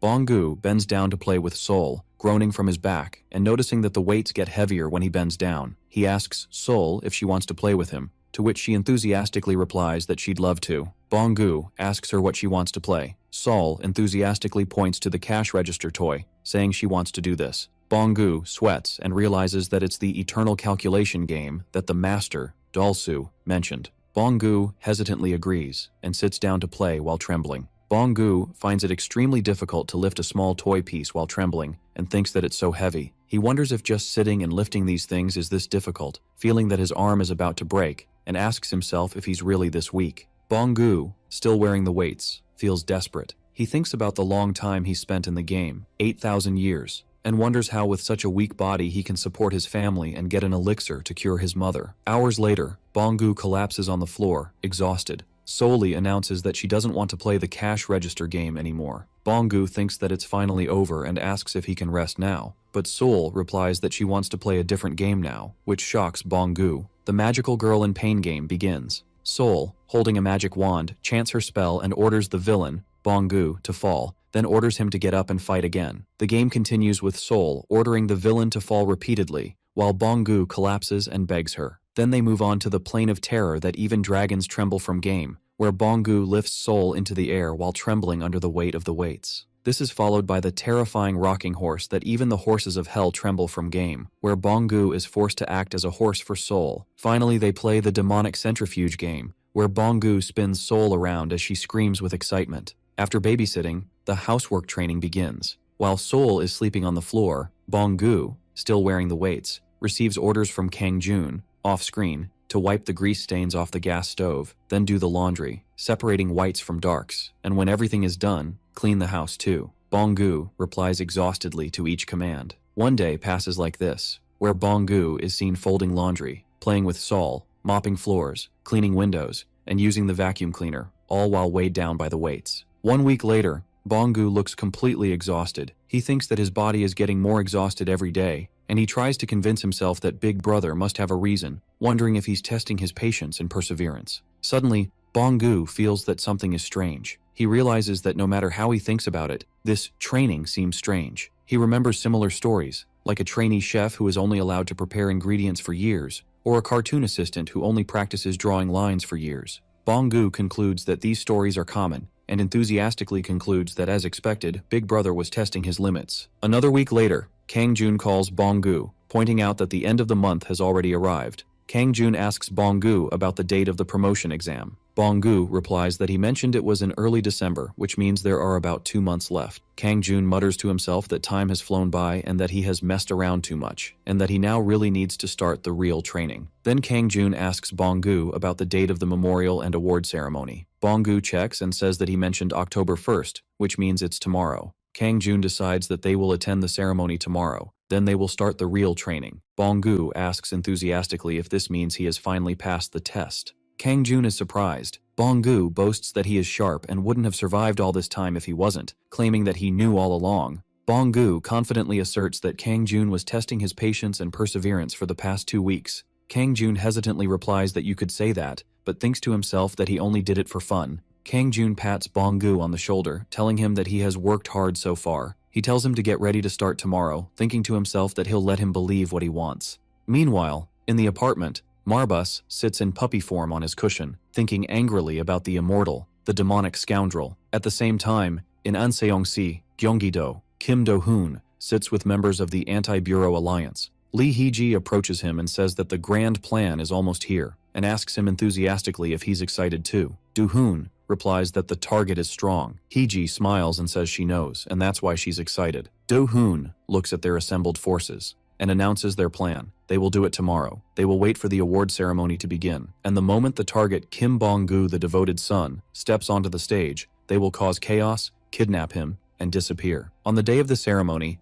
Kang-jun is wearing a suit with a coat and comments that this is very uncomfortable. Subin, off-screen, reassures him that he looks great. Subin adjusts his clothes, and Kang-jun asks her if she's sure she's not coming. Kang-jun confirms that he will go out alone with the young lady, Errol, because Lord Curbsley, Dalsu, has to work at the store. Subin asks him to be sure to congratulate Mr. Bong-gu on her behalf, to which Kang-jun agrees. Errol appears wearing a formal black suit. Kang Jun tells her they should go, and she replies in the affirmative. As Kang Jun is preparing to leave, his daughter Sol calls him enthusiastically. Sol appears wearing a beautiful yellow dress and bows, wishing him a safe trip. Kang Jun is overwhelmed with a feeling of how cute she is. Subin pats Sol on the head and praises her for being a good girl, explaining that she learned something about greetings and manners from a children's show this morning. Subin reminds Kang Jun that he used to love those shows when he was young, and that he even wrote letters and sent them to them, wondering if he remembers. Kang Jun replies hesitantly, unsure if he did that.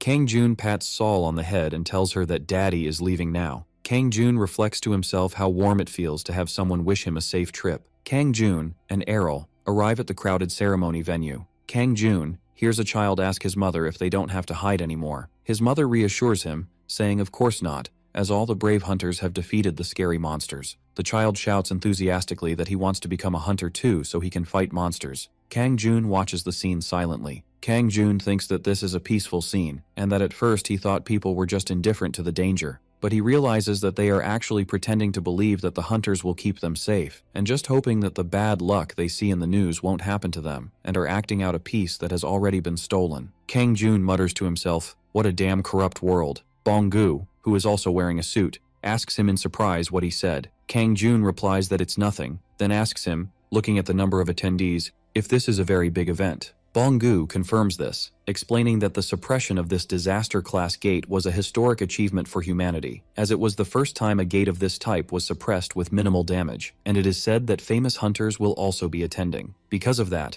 even other countries are paying attention, pointing to the reporters and cameras. Kang Jun looks at the hunters' side of the crowd, and thinks that most of them are weak, and the few who are decent are at best. Kang Jun notices that Bong-gu looks pale and asks him if he's okay. Bong-gu explains that he was chosen to represent all the returning hunters on stage today alone because the others are still unconscious or too injured to attend. An organizer approaches them and asks the attendees to go to their designated seats as the memorial and award ceremony is about to begin. Bong-gu agrees. Bong-gu tells Kang Jun that he's going now and asks him to take his seat as well. Kang Jun wishes him good luck. The ceremony begins with an opening speech, recalling the time since the first gates appeared and how the Bureau will continue to protect the nation's safety. Kang Jun yawns with boredom, thinking that no one is really paying attention anyway, and wishing they would just hand out the awards and get it over with quickly. After that, the speaker invites the devoted son hunter Kim Bong-gu to represent all the returning hunters and give a eulogy for the hunters who fell during the suppression process, amidst the applause of the audience. Kang Jun smiles as he sees Bong-gu finally step onto the stage.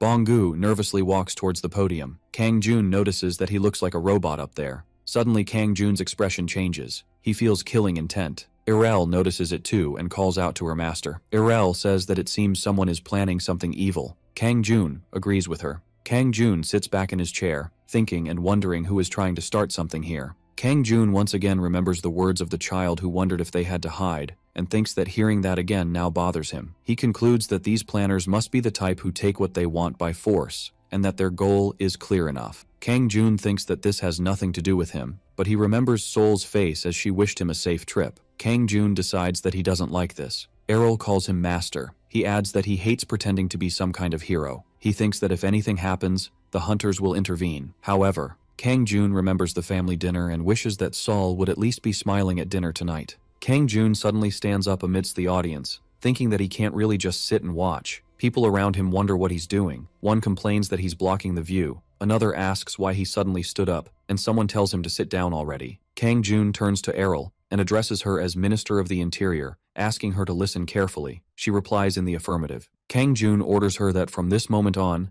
they will intercept those behind the plot. He adds that she should kill them on sight except for the leader, who should be kept alive for questioning. Errol confirms the order again. Kang Jun orders her to engage with full force. Chaos erupts amidst screams of pain. On the rooftop of the building, Kim Do-hoon stands over bloody corpses and speaks into a radio, announcing that the rooftop has been secured. Do-hoon sits on the body of an enemy and receives reports over the radio. The bomb squad has planted explosives at all 8 targeted points, and the engine room team has reported full control. He asks for a report from the infiltration unit, and the reply comes that they are also ready. Do-hoon announces that the operation begins the moment the target, the devoted son Kim Bong-gu, steps onto the stage. He explains that the 8 bombs inside the building will detonate at the same time. After that, the elite unit will storm the conference hall, carrying out a mass slaughter and kidnapping the target. Meanwhile, He will use the sniper hosts infected with magic parasites to repel reinforcements. Do-hoon believes that after hundreds of simulations, there is no chance for this plan to fail.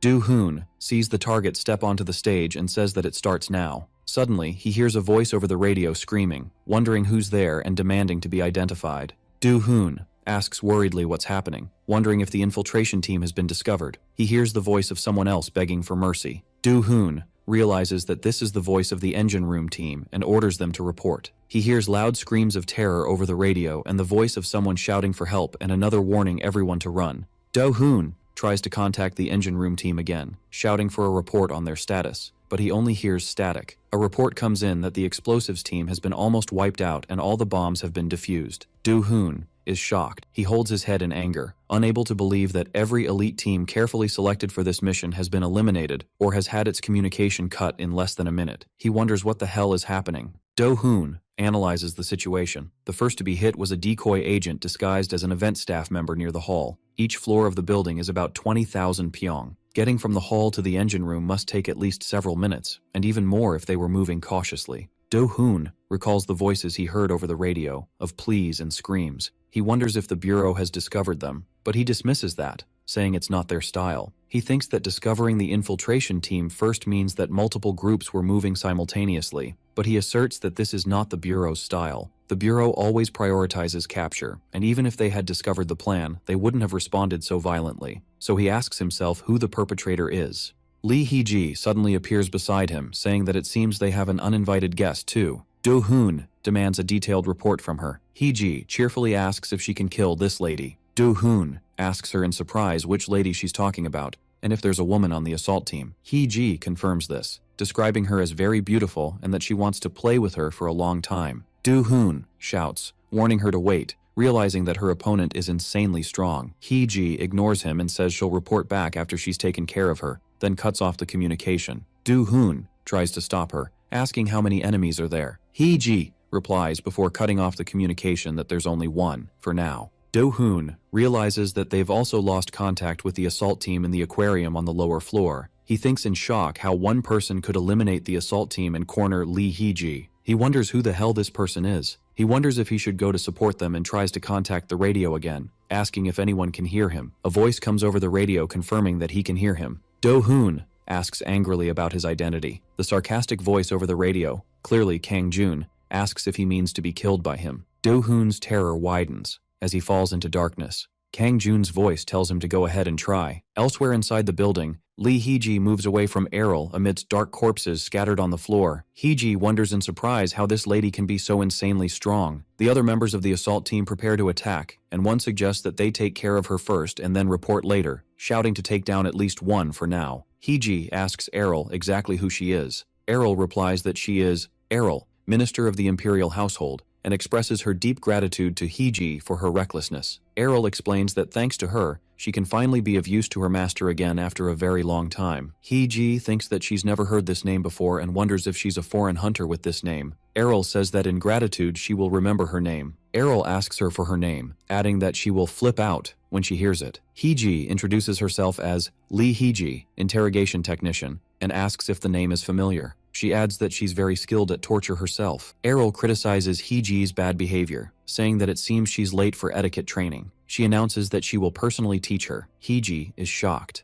Errol tells Hee-ji to forget about a beautiful death, because as Hee-ji said, Errol is a rude and bad girl. Hee-ji rushes towards Errol, thinking that she knew it, and that whips are weak at close range and that this is her territory. Errol unleashes Empire's etiquette first form. Hee-ji is surprised. Errol hits Hee-ji and announces that the form is poise. Hee-ji groans in pain. Errol orders her not to raise her voice. Hee-ji screams that she's in pain. Errol gets ready and unleashes Empire's etiquette second form. She announces that the form is preparation for an audience. Hee-ji finds herself in a different place, wondering where they are. Hee-ji wonders in surprise. Errol tells her that if she wishes to face His Majesty, she must first make herself presentable and remove every weapon she carries. Hidden weapons fall from Hee-ji's clothes. Errol attacks with lightning speed and pins Hee-ji to the ground. Hee-ji thinks how fast she is. Errol orders her to remain kneeling and touch her forehead to the ground. Hee-ji resists. Hee-ji breaks down crying, saying okay, she was wrong, and begs for forgiveness and mercy. Errol holds Hee-ji's hair, commenting that it seems the etiquette is finally sinking in, and that she's kind of cute when she behaves. Hee-ji continues to beg. Errol reminds her that she just told her to maintain her poise. Hee-ji screams that it's too scary. Errol says that she's now somewhat ready to face His Majesty. Errol gets ready and unleashes Empire's Etiquette third form. Hee-ji continues to beg. Errol announces that the form is the Imperial Audience. She instructs Hee-ji that when she stands before His Imperial Majesty, she must be especially careful not to raise her eyes above his knees. Errol addresses Hee-ji as the rude child and tells her to be grateful that she is the one accompanying her master today. Errol ties her hair, wondering what would have happened if her master had gone with the Grand Duke Crepsley, Dal-su, instead of her. She concludes that Hee-ji would not have closed her eyes so peacefully. Hee-ji is left unconscious or dead on the floor. Meanwhile, in the ceremony hall, Kang-jun is shown adjusting his tie with boredom and says to someone, perhaps Do-hoon over the dropped radio, to kill him. On the rooftop, Do-hoon looks angry and concludes that the other person is not the type to respond to warnings. He warns him that from now on, regret won't help him. His forces appear behind him. Kang-jun notices that Do-hoon's men are acting strangely